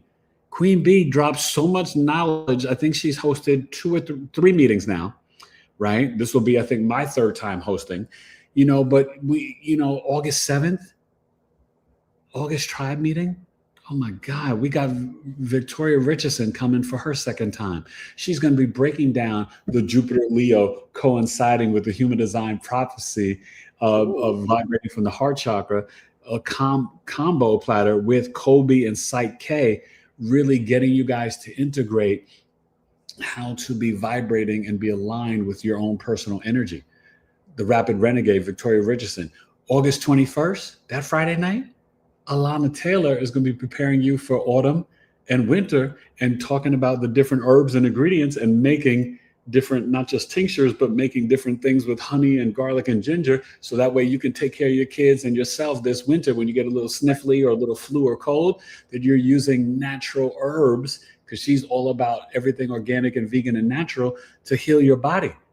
And I don't know who's going to come in September. I'm working on some heavy stuff, but I just want you guys to come and join the tribe and the community. And now we can get back to these questions, but thank you. Okay. Yeah. Let's get back to the questions in the audience. But what I will say, you know me, I got to double down on everything you just said. Yeah. Because it's beautiful, I can't, right? Yeah, because beautiful. It's beautiful. And I'm going to talk about it because I'm not only a member, but like Big E said, I've been a speaker and a presenter there. And it's really a special place. It really is, family. And it doesn't cost you much. You spend more money, you throw more money away during the week than you spend on this. Right. And this will help you with your spiritual practices. Because the tribe is full of members who know spirituality, they know spiritual practices, they're plant healers, they're medicine people. So shamans, numerologists, cardology, everything, anything. So really, you should think about joining the tribe, and I will put the link in the description after this show. And I want you guys to join because I'd love to see you there. A lot of love and a lot of support and knowledge, man. A lot of support. And what's so crazy, each tribe member is as intelligent and spiritually aligned, as gifted as the next. It blows my mind. Like the people that have already come, and I know so many more are coming. So if you feel aligned with something like this, I mean, come on, y'all. $23 a month. You can't. I mean, that's so cheap. Cheap. And just from Queen being there, or me, or anybody, like it's. I could be charging $50 to $100. Like it's that good. Yeah. Okay. It is. It's that good. It's great. So I definitely want you guys to check it out, and also go check out Big E Astrology on his website. And again, make sure you're taking advantage of that summer sale. I'm going to put that poster back up before we go. Make sure you hit up Big E. Announce for these people, I'm going to start a new sale on July 31st to August 16th. Okay. And this sale is going to be powerful because we were just talking about it earlier when you said, with the numerology, you're kind of like a new person. Well, remember when I talked about the moon? I have this service called the moon tracking service. And the sale, it's over $200, but the sale is going to be for $175, 90 minutes via Zoom from July 31st to August 16th. The moon tracking service, we go through your birth chart for an entire month. And the moon is your body, your health, your intuition, your emotional mind, how you respond and react, the family you create in your mother, your mood swings, your menstrual cycle, ladies, and how the moon is activating your 12 houses, your signs, and your planets. So when your moon hits Pluto, we're going to talk about how you're going to feel in Libra. When your moon hits Uranus and Scorpio, or Mars and Capricorn, we're going to break down how that feels in the house. And I'm going to explain that to you. This will boost your game, your life, and personal to your chart. So you start paying attention to the moon. This will change your life forever, because this will affect your eating habits, how you go through body change. Because when the moon's in Virgo, you're a way different person from when the moon's in Taurus or Leo. Yes. And it switches signs and houses every 60 hours, 2.5 days. So this moon tracking service and this sale, I'll be sending it out in my newsletter. You can join my newsletter, bigeastrology.com. We sent out an amazing newsletter last night. So if you didn't get it, ask about it and I'll send it to you. But always email me, eric@bigeastrology.com. And the sale will be on my website starting July 31st to August 16th. I cannot wait. Absolutely. And I want to say, you guys, if any of you guys are a Cancer or in a minor way, or Pisces, not even a minor way, or if you're born on the dates that add up to the 2nd the 7th, the 11th, the 16th, the 20th, the 25th, or the 29th of any month, you definitely need to have that moon tracker, because you are individual frequency 2 or a 7. That's a moon number. And Yeah. Cancer is ruled by the moon. So if that's your sign or your number, or if it's your life path, or even your expression, you definitely should be doing that moon cycle chart with Big E, because it definitely affects you more so than it does other people. And I know, because I'm an Talk individual frequency too. So the moon is all over me all the time. Yeah, it's a great service. I change with her moods every couple of days. Um, Oh God. Melissa Watkins, she is an Aquarius sun, a Pisces moon, and a Cap rising. Whoa, she's like an OG on this planet. Cap rising, Aquarius moon, and Pisces sun. Aquarius sun. Aquarius sun, sorry. Okay, the Aquarius sun in the second house. Number one, with the Cap rising, you put a lot of pressure on yourself, Melissa. Stop doing that, because you feel that obligation to get married, have the kids, the successful career, the job, the dog, the white picket fence. But the 12th house Sagittarius, all you really want to do is travel and learn and explore and expand your mind and consciousness, and go to Peru and Hawaii and Chile and France. All you want to do is explore. Your Aquarius sun in the second house, you have karmic debt to pay off to your father. If he's still living, it's something around possessions or speech or teaching him how to eat better and healthier, right? It's something about your 5 senses, or, buying him a watch or some jewelry. If he's gone, write him a letter and then read the letter out loud. Forgive dad and just let him know how whether he was good or bad as a parent, doesn't matter, how much you appreciate him for just creating you with your mother. Okay, pay off that karmic debt. The Aquarius sun had a mini viral moment on IG talking about the karmic debt that Aquarius sun and moons have to pay off to their parents. You can watch that on my IG channel. It's kind of cool. Your Pisces moon in the third house, that's what Yeshua has. That's Yeshua's chart, and it's planetary joy, the Pisces moon, the Fisher King, the Fisher of men. Your Pisces moon in the third house is so intuitive and psychic. Your creativity, your skills. Now, growing up in elementary school, you were a daydreamer. But right now, this is an opportunity where it's your time. On social media, if you get on social media or sales, marketing, advertising, everything needs to be spiritual, woohoo, weird, bizarre. Your imagination and creativity needs to come in anything. Your skills, your self-efforts are magical. And with the moon being this planetary joy in the third house, maybe you got lessons to teach to your neighbors, your younger siblings or cousins. Maybe over time, the relationship with your mom became more spiritual. But just know, with the Pisces moon, your mother was not able to nurture and care for you the way that she wanted to or intended when you were first born. If she's still living, ask her what happened. But something happened when you have that Pisces moon in the birth chart. Okay? And don't forget that karmic debt to dad, whether he's gone or living. You got to handle that. All right. Very nice. Very nice. Very nice, Big E. Okay, we got Yo-Yo the Sag. So we know she's a Sag sun. So she's a Sag sun. She's a Scorpio rising and a Leo moon. Oh, I know. Yo-Yo's powerful. Yeah, she's Yo-Yo took my astrology course, and she's freaking brilliant and gifted. Does she have a question, or she just wants a breakdown of these energies? She just put her big 3. I was making people look. I was acting like you. I was like, put that big 3 in the comments. I know that's right. Well, I mean, Yo-Yo already knows. I mean, I just love her to death. She's a tribe member, but she's brilliant. And she's here to not just share her wisdom and knowledge, but she's got these big dreams and plans. And I just can't wait to see how she extends and expands her Leo moon. Because you know how I feel about you Leo moon ladies. Y'all give the warmest and biggest hugs, but y'all are pure magic. And Yo-Yo is a brilliant mind and regal queen, and as a Scorpio rising, she's got some powerful messages to share with the collective. And remember, Yo-Yo, Jupiter's in your 10th house, so you got to share that Leo moon, that generosity, and shine bright like a diamond out in public, my friend. All right now. Marlo said he's breaking it down. I love the podcast. Keep the videos coming.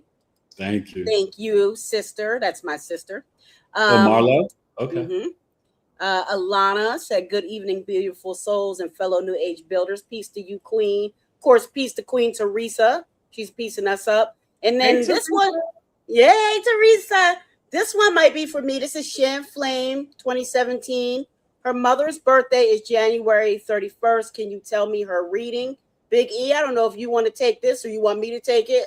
Detail, let me you know. take it, but I can add a little nugget at the end. But her mother is January 31st?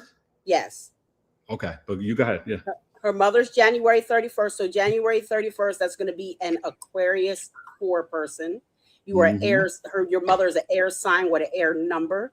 So she's very intellectual, communicative. She's a methodical thinker.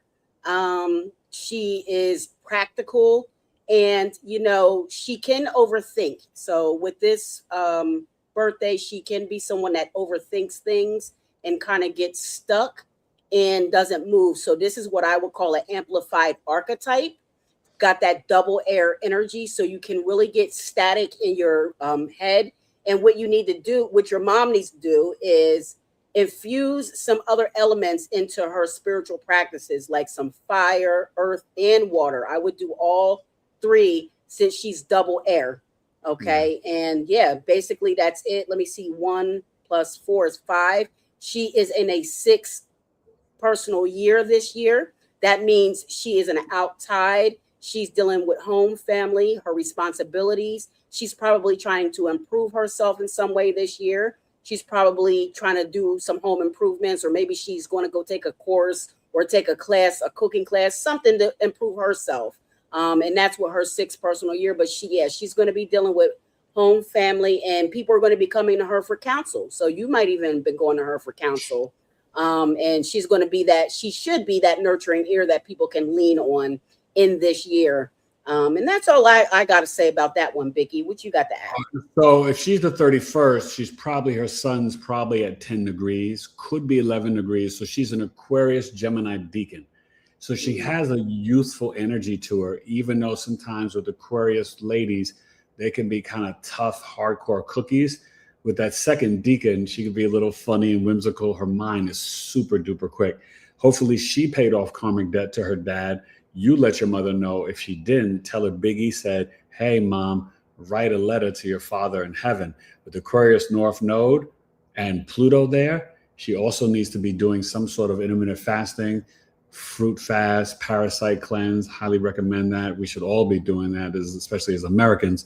But she's got a very powerful energy, and there's a lot of transformation for her the next 18 months. So, yeah. And one other thing that I would add is with that number 31, that often is kind of like 31 is kind of one of those numbers where you're in a room full of people, but you can still feel lonely. So she probably has a little bit of that syndrome, especially with her being an Aquarius. So she's probably, sometimes she's off to her own, or she wants to isolate herself from others. That also, she has to do a lot of writing and journaling. That will help her. Yeah. Especially for the double air, you definitely need to do a lot of writing to keep your thoughts organized. And I would also tell someone with double air, instead of just like scrolling aimlessly on like social media, you should be signed up for those, like a Udemy course or a school where you can like be signed up, or even in Big E's community, right? You should be signed up in something where you can learn, because you want to learn, you're intellectual, but you're going to waste all that if you're just scrolling on social media. Okay, cool. We got another big 3 here. Donna B is, she's a Scorpio sun and moon and a Gemini rising. Woo! Yeah. The Gemini rising with the Scorpio sun and moon in the 6th house. Ooh. Wow. Well, number one, you got Uranus on your ascendant the next 7 years. Please reach out, get a birth chart, take advantage of the sale, like do something, because you're not going to be, I don't know what generation you're born, but the next 7 years, you're going to become a whole different person. And listen, if you have ringing in your ears or different spiritual gifts come online, your crown chakra is wide open. For you, it's when you are talking out loud to yourself or you're going for walks that things can be activated. And don't think you're going crazy, because like Uranus can like suddenly make you start hearing things, or suddenly become clairaudient or claircognizant. So you're reading people's minds. Like, you're not going crazy.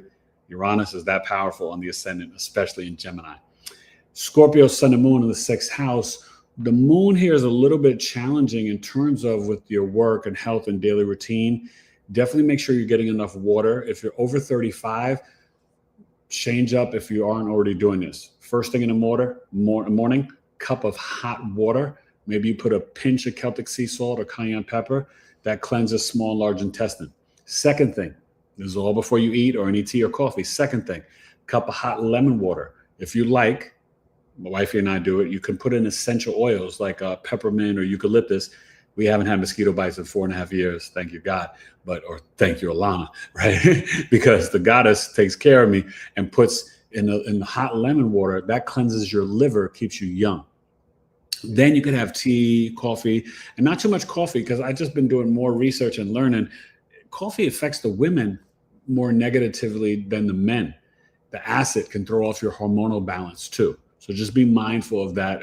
We stopped drinking coffee. We've been bringing it back a little bit, but it's just only 1 cup a day. And sometimes we do mushroom coffee, but it's just been during the summer because our summer hours with the kids at home, we're not sleeping that so good or whatever. But really, I would prefer you drink tea. Now, the Scorpio sun, you will burn off the sicknesses and the work enemies and the haters at work or your daily routine. Scorpio sun, the sun's a mild malefic. The 6th house is a malefic house. And you are somebody that's very empathic at work, at the gym, your daily routine. Scorpio moon, you can have very intense emotions. You must purge, release, and detox them. It can literally affect your health. Okay, so definitely reach out, take advantage of the sales, and I hope that helped you a lot. I think that did help her a lot, Big E. And let me see who else we got over here. So let me just give a shout out to Teresa, Queen T. Thank you so much, Queen. She says she loves our new name because, yeah, Big E, I renamed my community the Cosmic Royals. So that's our new community name for the Numeralytics universe. So she's feeling that, and so am I. Cosmic Royals, I love it. Yeah. CC Naturally, peace, Queen. I hope everything's good. Oh, hey, CC. Another tribe member. Yeah. And then Shan said this was one of those episodes you got to run back twice. Definitely, you should watch this twice. The information was intriguing, but the co-host, that's you, made it click. So you made it click for her. And he broke everything down without making it sound complicated. Oh, very good. So, listen, that touches my heart more than you could ever know. And you guys understand something. I taught for 13 years, but for 10 years, and that's gonna give me that nice big sofa up in the heavens. I taught multiply severely disabled children, and my mother was a teacher, and I got that gift from her. But it really taught me so much about not just service, but, even if you have special needs children or children on the spectrum or whatever, in indigenous cultures, they think of that as a gift. And it can feel like a burden if your child has autism or Down syndrome or Tourette's and this and that. And I know how hard you work and how hard it is. But think past the daily stuff and just really see them as being so gifted, because you have to give them an opportunity to show you where they have gifts at. It could be in the piano, it could be with music, it could be their frequency, energy, and vibration, the way that they observe people. Just like how cats see spirits and protect you, and dogs have that unconditional love. Well, special needs children, they give you so much that's not even verbal or spoken. And I love teaching those kids. And we have to realize that, some people are born healers and teachers. And I think that I was born to heal and teach. And I'm just humbled that I have the opportunity to do that every day of my life. So thank you. Definitely as a life path 9, that is what you're here to do. And you're here to teach on a spiritual level. So, like the 9's not just about teaching. It's really about teaching on a universal level or spiritual level, or just on some type of higher plane. And mostly it's usually connected to spirituality. So that is what you are. And we're both healers. So I really appreciate you for everything you do. Stephen, the Jupiterian, peace to you, Stephen. He said, what up, Stevie Weezies? Yeah, he said he'll see you at the next coffee talk. Oh, is he coming? Listen, now the coffee talks in August, they're going to be good. I haven't picked the date yet, but the first one will be before that eclipse on the 12th, because the August coffee talks, we're going to get into these eclipses. We have to. The first eclipse is coming up August 12th. Okay. I told you the Leo solar eclipse. And then August 27, 28, depending on where you live in the nation, that's going to be continuing the Pisces lunar eclipse. So that's the Pisces Virgo. So it's a partial lunar eclipse because the nodes have already shifted to Aquarius and Leo. So it's partial. So it's not as strong, but it's still got deep messages because it's back in Pisces and Virgo. So it's still speaking to you about your spiritual and mental health. It's still speaking to you about your psychic and spiritual gifts. It's still talking to you about your gut health, your stomach, and how you analyze and assess in the physical plane. And I just want to say this, as we wind down and stuff, I want to let the collective know, we have the Aquarius full moon coming up in the morning of the 29th at 6 degrees. Yes. This Aquarius full moon is conjunct Pluto, and it's opposing the Leo Sun and Leo Jupiter, Cazimi, right? Because it's in the heart of the sun. This activation, when I tell you about authenticity and your heart chakra and love and joy, the 29th, that's a Wednesday morning. So a little bit around 10:35, 10:36 a.m. Eastern. I want you to really, so you don't forget, that night before the 28th, put out your crystals, put out your moon water in a blue glass or a mason jar, just glass, and really think about, what are you releasing, right? The full moon, right? And remember, that's when the parasites come out to play. So maybe do some intermittent fasting, right? Get some soursop bitters, some wormwood, some mugwort, whatever it is. But really, let's think about how we can vibrate more authentically, right? Tapping into your aura and vibrating purely from your heart. Listen, you guys, nobody's more generous than a Leo. You see how generous this lady is right here? Do you know how much of her time she gives to the collective? You know what I mean? And just know, she got her sun and moon in the 8th house. She's about this life. What I'm waiting for Melinda to start doing, because she doesn't do this enough. You guys, she is a psychic medium too. She just doesn't promote it and talk about it. She comes off as just a numerologist. But this Jupiter and South Node here, don't be surprised if she starts letting you know about her midwife, doula, death doula work. Don't be surprised she starts integrating in the next year or so, next 18 months, things about her mediumship, right? And seeing when the souls are leaving or coming in. Okay. Do not, please. She's the powerhouse. Don't ever get it twisted. Okay. Thank you, Big E. You better ask somebody. Okay. So, they asked you and you told them. Listen, I see her chart. I know. I don't bestow flowers on people if they're not earned. And that's the same thing with my tribe members and my clients. You guys, I'm never going to lie to you, and I'm not going to sugarcoat it.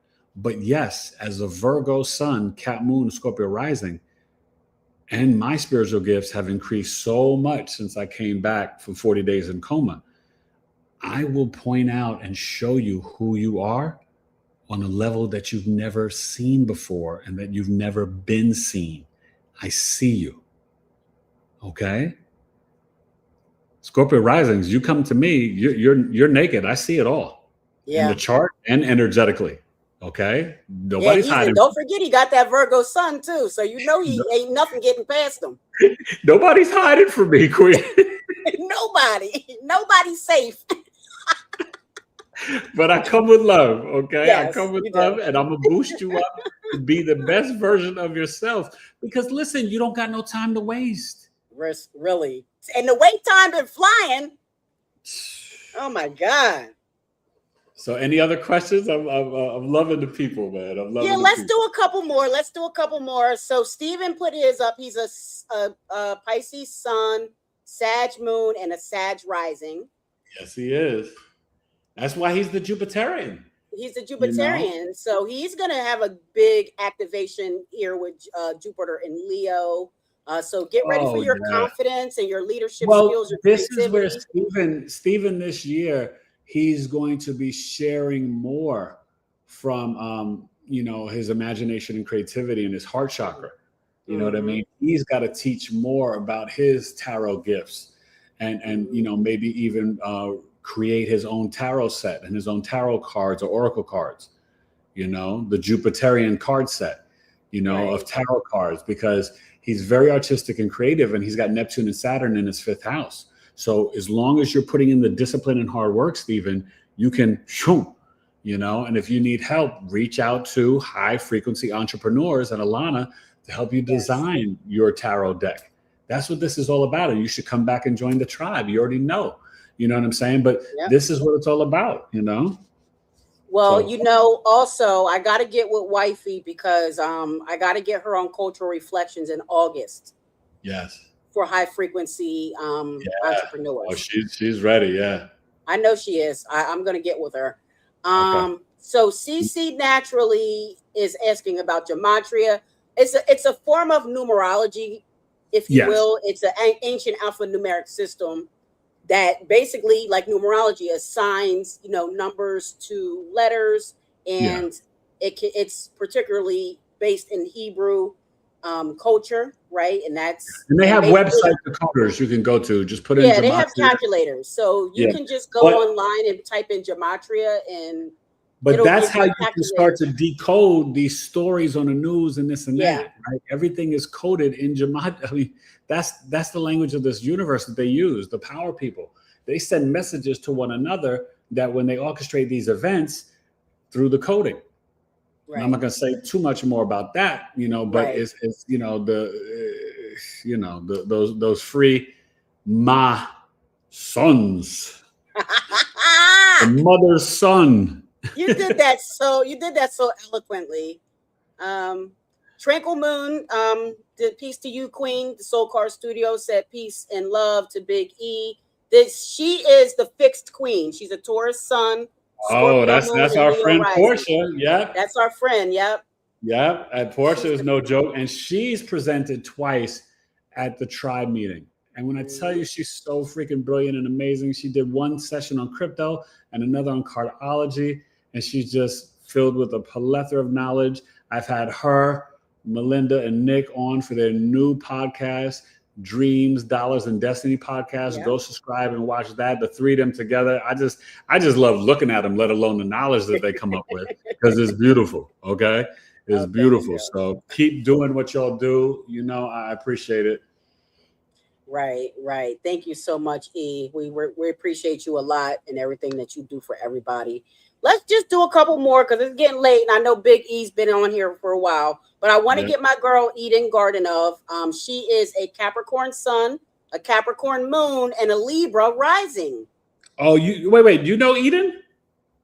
Yeah, I don't know her, but I know her. Oh, okay. I thought you said you knew. Okay, no, because Eden is one of my astrology students, and she's freaking incredible. And she does cardology. She's freaking brilliant. With Eden right now, she's been going through a big transition. And what's really nice with the Libra rising, this Jupiter's in Leo in her 11th house. So she's about to kind of after she's taken care of the husband and the kids, it's Eden's time to shine. And she knows that. That Jupiter and South Node in the 11th house with the internet, groups and organizations, Eden's about to shine bright like a diamond. Nice. Yeah, it's about to be a good time for her. And this full moon is really deep because it's activating her 5th, 11th house axis. So there's a lot from her heart chakra and creating, things with cardology and all this other stuff. Yeah, Eden already knows. That's my homie. Great. So Shan's asking the question. I'll answer this real quick. Do numbers describe our potential, or do they actually influence the choices we make? Both. And it's very much more intricate than that, but the answer to that is both. That's why you have to be in tune with what your frequency and your core numbers are, so you know how to move. Jackie's here. She said, hey family, dang, she missed it. She'll watch the replay. We love you, Jackie. Thank you.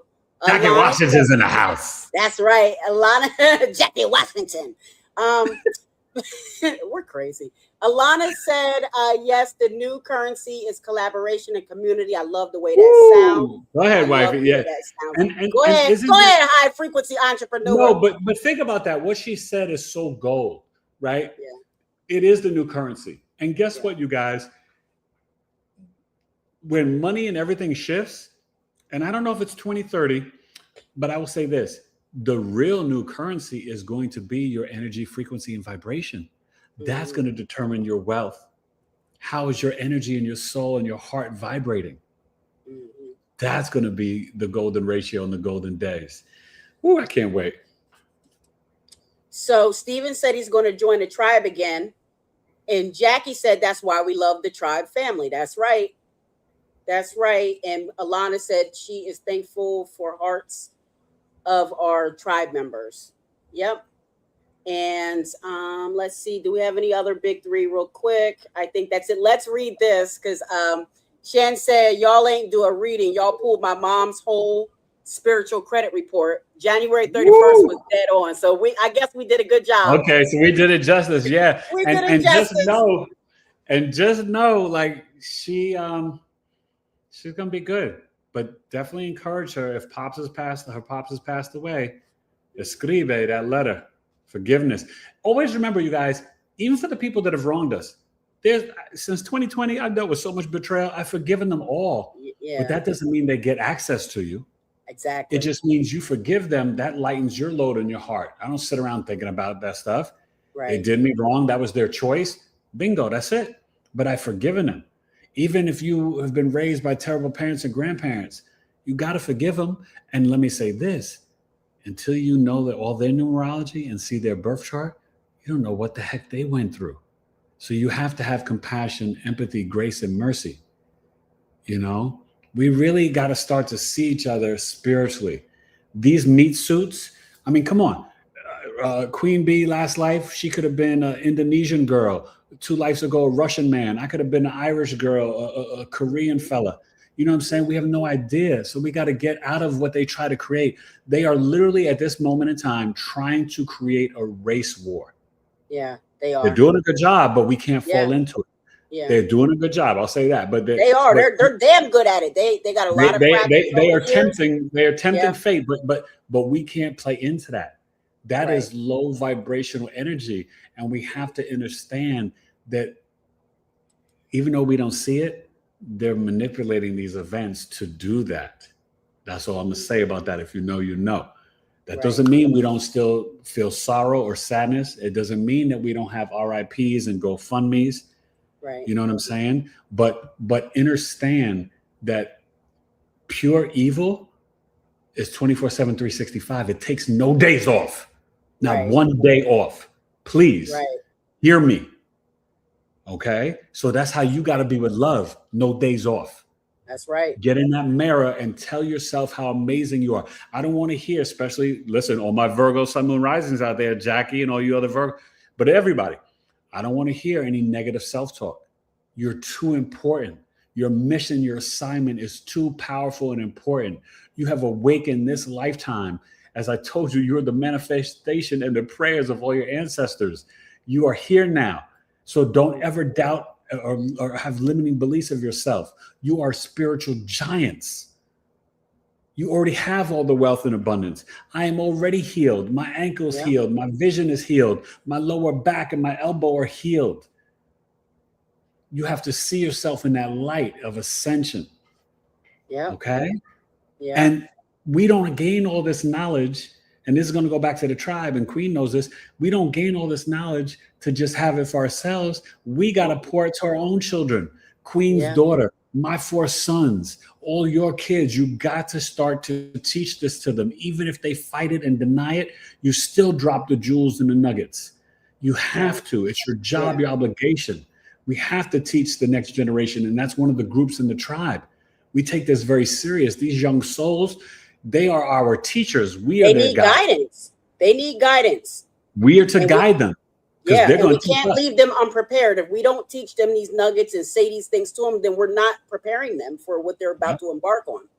Because I'm going to tell you, and this is no shade or hate, but you guys know this. A lot of our parents, a lot of the boomers, Pluto Leo, Pluto Cancer, they kept the information and knowledge. They didn't pass it down to us. They didn't talk to us and tell us. Right. Very secretive. They got so disheartened by what happened in the 60s. Yep. right? You have to think about it. When they took out the 4 horsemen, it took away a lot of hope for people. When they took out MLK, JFK, RFK, and the king, the greatest of them all, Malcolm X. When they took them out, it took out a lot of people's hope. It took hope.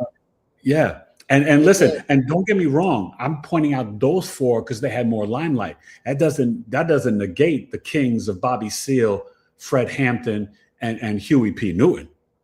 Right. That doesn't, they're right up there with them. They just didn't have the limelight like those 4 had.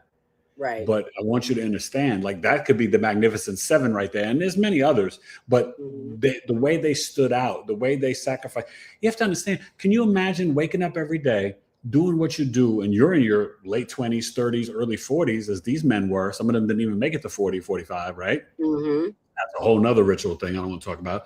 But but they knew that their life had a clock on it.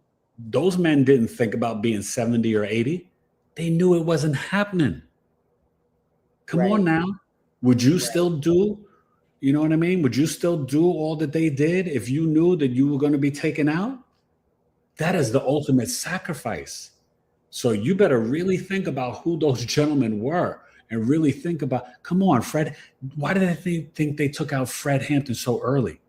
Because that gentleman, he united the poor whites, poor blacks, and poor Latinos in a way that none of the others did. Yeah. Do you hear me? Fred Hampton was a different brother. Yep. And he was laying down the groundwork for what we could have been if he didn't get taken out. Like, he was laying down that groundwork for a black political party, right? Like, I can't even with all the programs that they did, bringing those people together, but laying that groundwork down specifically. And I'm gonna tell you now, I'm gonna do his chart September coffee talk. It's time. It's time. I'm doing Fred Hampton. It has to be done. I might have to do his numerology chart on the Numbers Matter. So let me just see. Let me just say this. Stephen, you have the same birthday as Method Man. He's also born March 2nd. You guys, you're a Pisces too, so you are an amplified archetype, but you're water, as opposed to the earlier one we did that was air. So you definitely need to infuse all the other 3 elements in your spiritual practices. So I wanted to give you that tidbit. And then Stephen also said he confirmed what I was saying and what you were saying, Big E, that he's born on the 2nd and the moon frequency is off the chain there. Yes. So the moon also affects him the same way it does me, because me and him share an individual frequency of 2. Melissa says she's a life path 11. So you are a master visionary who is here with a spiritual message from the other side. I don't know anything about Melissa. I never met her. Hopefully she comes and follows my channel, but I can tell you right now. I thought Melissa was from your channel. Is she from my channel? I thought she was your channel. Ain't that Melissa Watkins? No, Watkins on my channel is Tornay Watkins. Oh, I'm sorry. I don't know Melissa. But we still love you. Melissa, we love you. You know. Right, no, we love you, but I'm going to tell you, I can feel her. I don't know what it is right now. I just got a hit. I can feel her vibration energy. I'm not surprised that she's the life path 11. She's powerful. Yes, she is. She's a master visionary and she's a spiritual warrior. So she's here to teach the collective and raise the general welfare of society. That's what definitely reach out, Melissa, because you. Melissa, I want you to reach out to me because you're saying here that you're a life path 11, you're engaged to a life path 4. Any advice, I have plenty, but none that I can give you in the short time that we have here. So get to numeralytics.net, hit me up. I do relationship readings with numerology. Hit her up. And after you hit her up, then hit me up. Then hit him up for the birth chart cell. Yeah, because you see how we got that all laid out? No, for real, because I'm telling you, I don't normally say stuff like this. You know me. I've never really even said this on a podcast. I can feel her energy through the technology. Yeah. So let me give you one more. Because this person is a Libra sun, Aquarius moon, and Leo rising. Leo rising, Aquarius moon in the 7th, and the Libra sun in the 3rd. Well, the Libra sun in the 3rd could be very, very wealthy. Libra is the wealthiest sun sign. And the sun in the third house, you could have been a little bit of a bully in elementary school, sometimes passive aggressive, stuff like that. Maybe you weren't sure about your place with your friends. You're an introvert. That's okay. You're brilliant though. And Jupiter's on your ascendant for the next year. And the South Node's coming on the 26th, right? Sunday. So I really want you to focus this year about the messages that you need to share with the collective from your heart. Your aura is going to be big, but there's some things you have to purge, release, and let go of. And some of that could be the self-doubt, right? Any false arrogance or any extra ego stuff. Leo rising is just like a Leo sun, sometimes can have that. Let that go. All right. You're amazing. Whether you have children or not, you're very connected to children. Leo risings are. But that Libra sun in the third house, you make everything. Your skills, you may be an artist, a painter, a designer. You could be a lawyer. You could be local community. You just run things in the school board for your kids or in the local community, whatever. But, that Libra sun in the third house, there's definitely, I'm sensing mom and dad really wanted you because, your sun and moon are in a trine. But dad could have been gone a lot, maybe working or something. Now that Aquarius moon in the seventh house, number one, you don't really want to be all smothered in a relationship. You need your space. Not all kissy huggy, not all lovey lovey. You need especially also E, because she's an individual frequency 8, and they're romantic, but they're not lovey like that. Yeah, no, she needs the mental love, the Aquarius moon, and she has karmic debt to pay off to the mother. So it may just be getting mom in the kitchen and telling her how to make vegetarian or vegan food, eating healthier, maybe how she needs to do her contracts with health insurance, life insurance, or family will and trust. And if mom's passed, you write her the letter too, thanking her and forgiving her. But the Aquarius moon in the seventh house, Pluto's here now and the North Node's coming.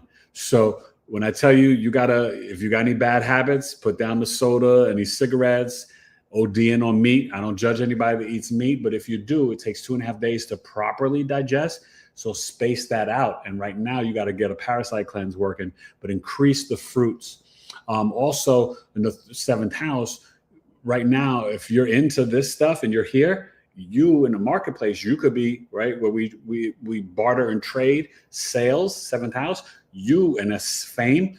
You could be making or selling or teaching or doing something around the esoteric occult knowledge, astrology, numerology, cardiology, human design, soul contracts, making jewelry. But your Aquarius moon, is real powerful. And, you also want to be loved for your intelligence, and you need an intelligent spouse or partner. You can't be with no dummies. Okay. That's right. You can't be with no dummies. And I'm glad that you told her. You said she was an introvert, and she's actually saying, I guess it's a woman. Yeah, Kelly. And she's saying she's basically a hermit right now. And that kind of makes sense.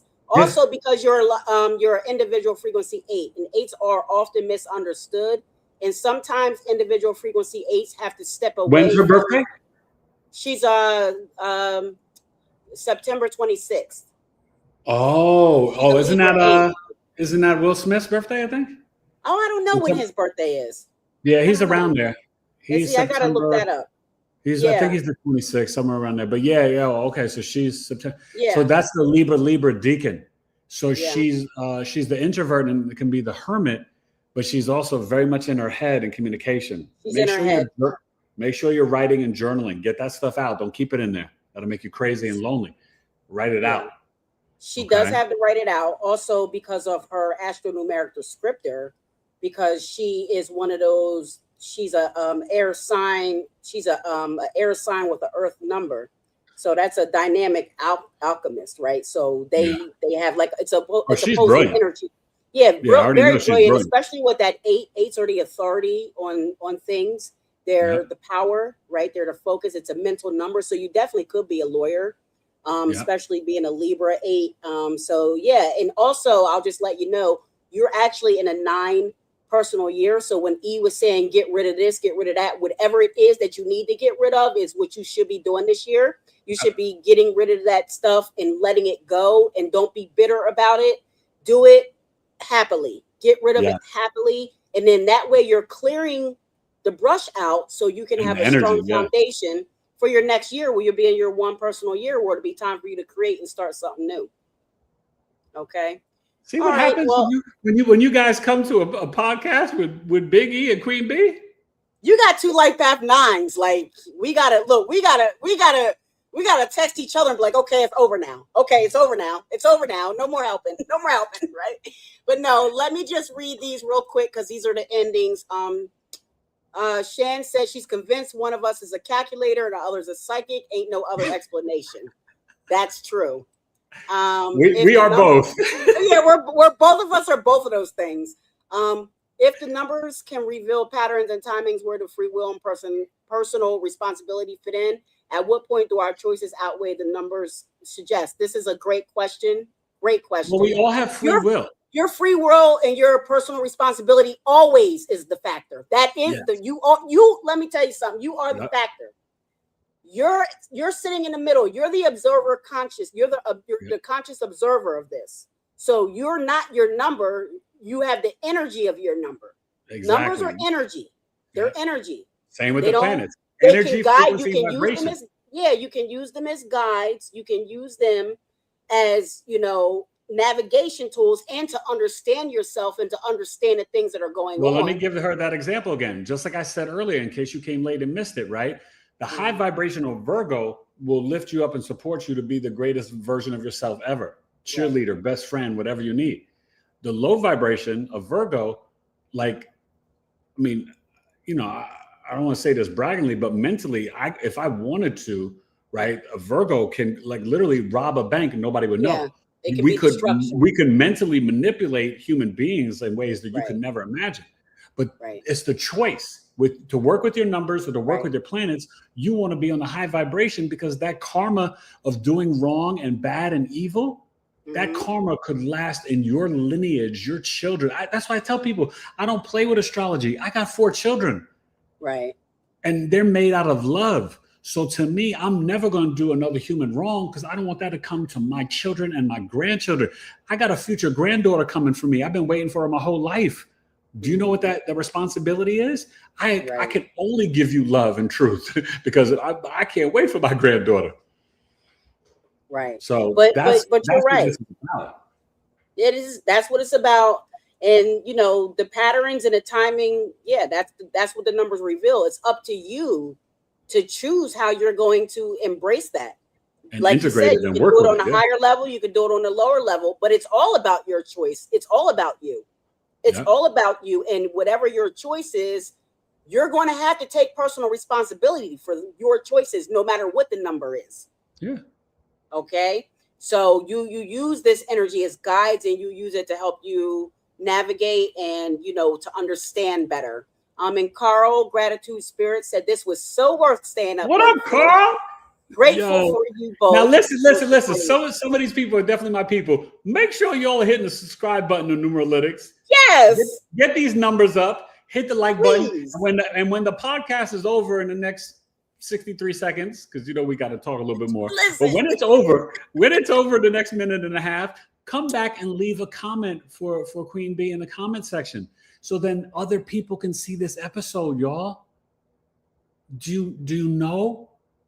I mean, listen, tonight, the two of us were on fire. The knowledge we drop, shoot, I sometimes I don't even know if I always drop it like I did on my own channel tonight. So please, share this. Yes, this was an amazing conversation. I got to give a shout out to Knowledge Born Allah. Peace to you. Peace to the God Allah. And he is also an individual frequency too. So he would also be someone that would benefit from the moon tracking peace service. God. Yeah. Okay. Yep. And then he also said, shout out to the Leos and the Leo risings, because he is a Leo rising. Okay. Shout out Leo rising. He's a Gemini sun and a Leo rising. I don't know. Oh, he's super creative. Yeah, he is. Yeah, this is a big. He's written like 13 books. Oh my gosh, this is a big year for you, brother. Yeah. Yeah. Uranus in the 11th house in Gemini, and then you got Jupiter on the ascendant in the South Node. Your vibration this year is crazy. It's crazy for the next 7 years. So not only are you going to continue to write the books, you need to teach and mentor over the internet online.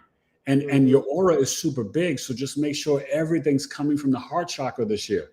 And you have a message to dispense. Jupiter, you are the guru and the shaman. You are the teacher, preacher, and professor for this full year. But the South Node's there. Do it from the heart, no ego.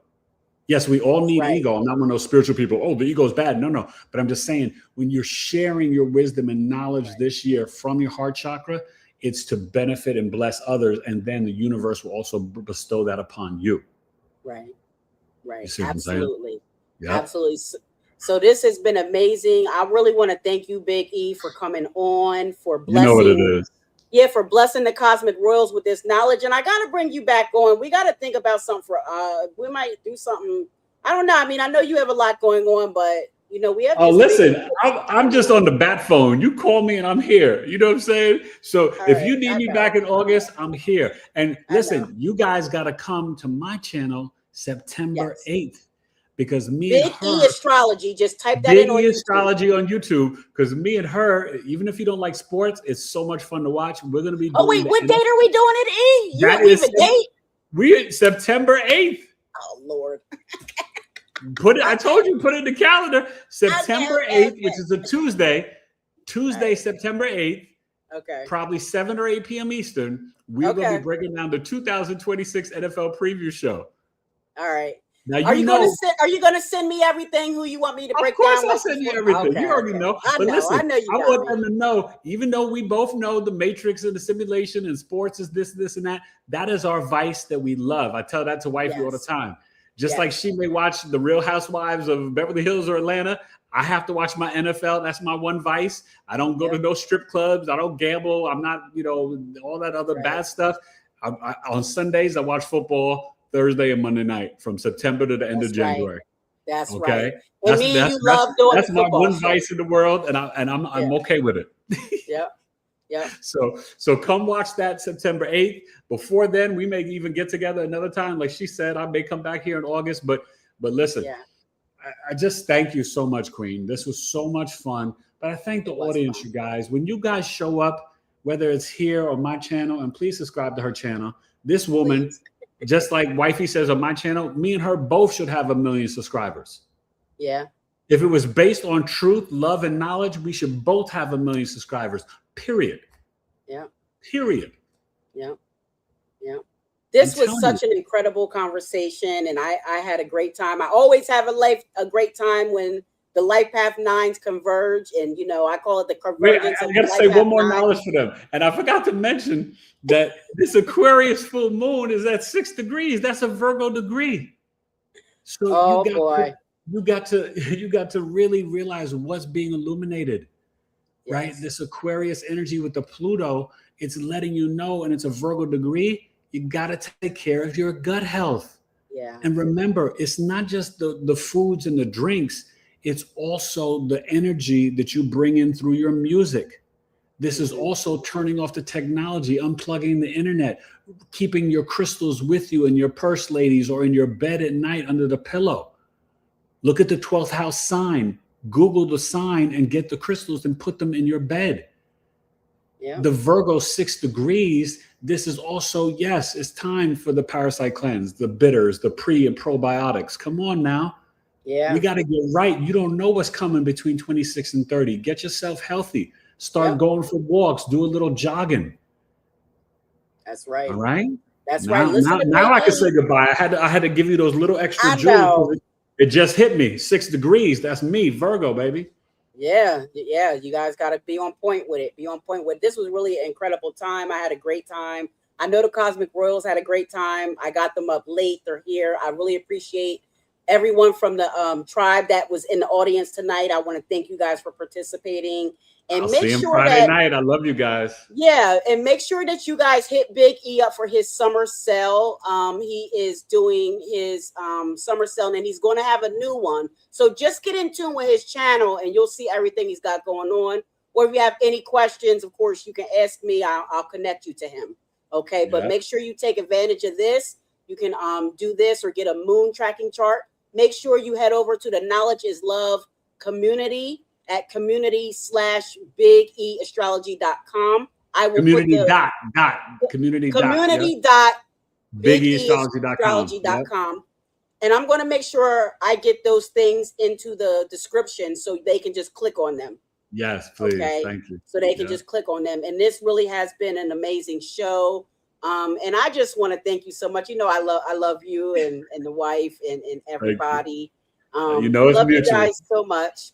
Oh, Knowledge Born Out Loud wants you on the Killer Priest podcast on World Priesthood Wednesdays. Yo, hit me up. And I don't know if Queen told you, but you know, I spit bars, 2 albums, 4 mixtapes. The first album, Hip Hop Forever, recorded in the Bronx, TME Studios. Just Ice gave me the approval for the second album. He loved the title track, True Speaker. You know what I'm saying? I'm an old school New York MC, about to be 56, Virgo MC. So you know we get down like Luda, Nasir Jones, all the Virgo MCs. So yeah, I would love to rock with you, King.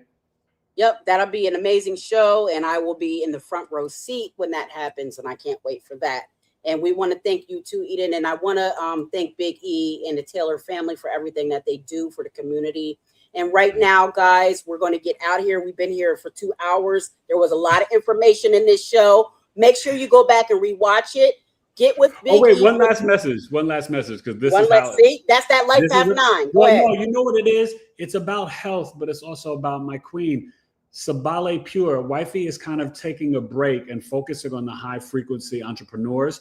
But I want you guys go to sabalepure.com because she's trying to move out all of her products. She makes organic and vegan body and skincare, trace mineral deodorant to take care of those toxins. Don't put your kids on this fake deodorant, right? They do the greenwashing. Wifey stuff is pure. She has seasonal lip balms, all 4 seasons with the beautiful organic flavors to hydrate your lips and your skin. I have the lip balms. Good. Oh, they're incredible. She has hair, face, and body oil to keep your locks righteous, your skin. You know what I'm saying? You wouldn't think that I'll be 56. Plus, I got Venus on the ascendant, but she got that hair, face, body oil looking like 43 over here. You know what I'm saying? And then she's also got the organic tooth powder. It literally takes away the morning breath. I can kiss her every morning and not have to run away. I'm telling you, the teeth, when you brush your teeth, it's like squeaky clean. Sabalepure.com. SABALI pure.com. Patience. It takes patience for nature, right? Her packaging is beautiful, gorgeous. That Pisces Mercury, you'll see it. It's compostable. It's recyclable. It's from the earth to you. Sabalepure.com. Go rock with her. She's doing big sales because she's taking a break from the business for a while. Very now good, I can say goodnight. Very good, very good. So again, we want to say peace, love to everyone out there. Kings and queens, up to you. Make sure you're subscribed to Big E Astrology on YouTube. You're checking him out for the birth chart sales. You can also check me out if you need to get a numerology reading. Knowledge is love, tribe, community. Let's get it. Let's get it. It's time to get. And you said something, I'll just real quick because we talked about the spiritual practices. Definitely do that. And you were talking about what you feed your mind. That's your spiritual hygiene. So it's not just about the practices. It's about your spiritual hygiene, what you're feeding yourself, food, mentally, physically, emotionally. Music, television, movies. Television. Yeah. So all of those turn off that news, right? Television. They're telling you what to see and think. Right. Turn it off.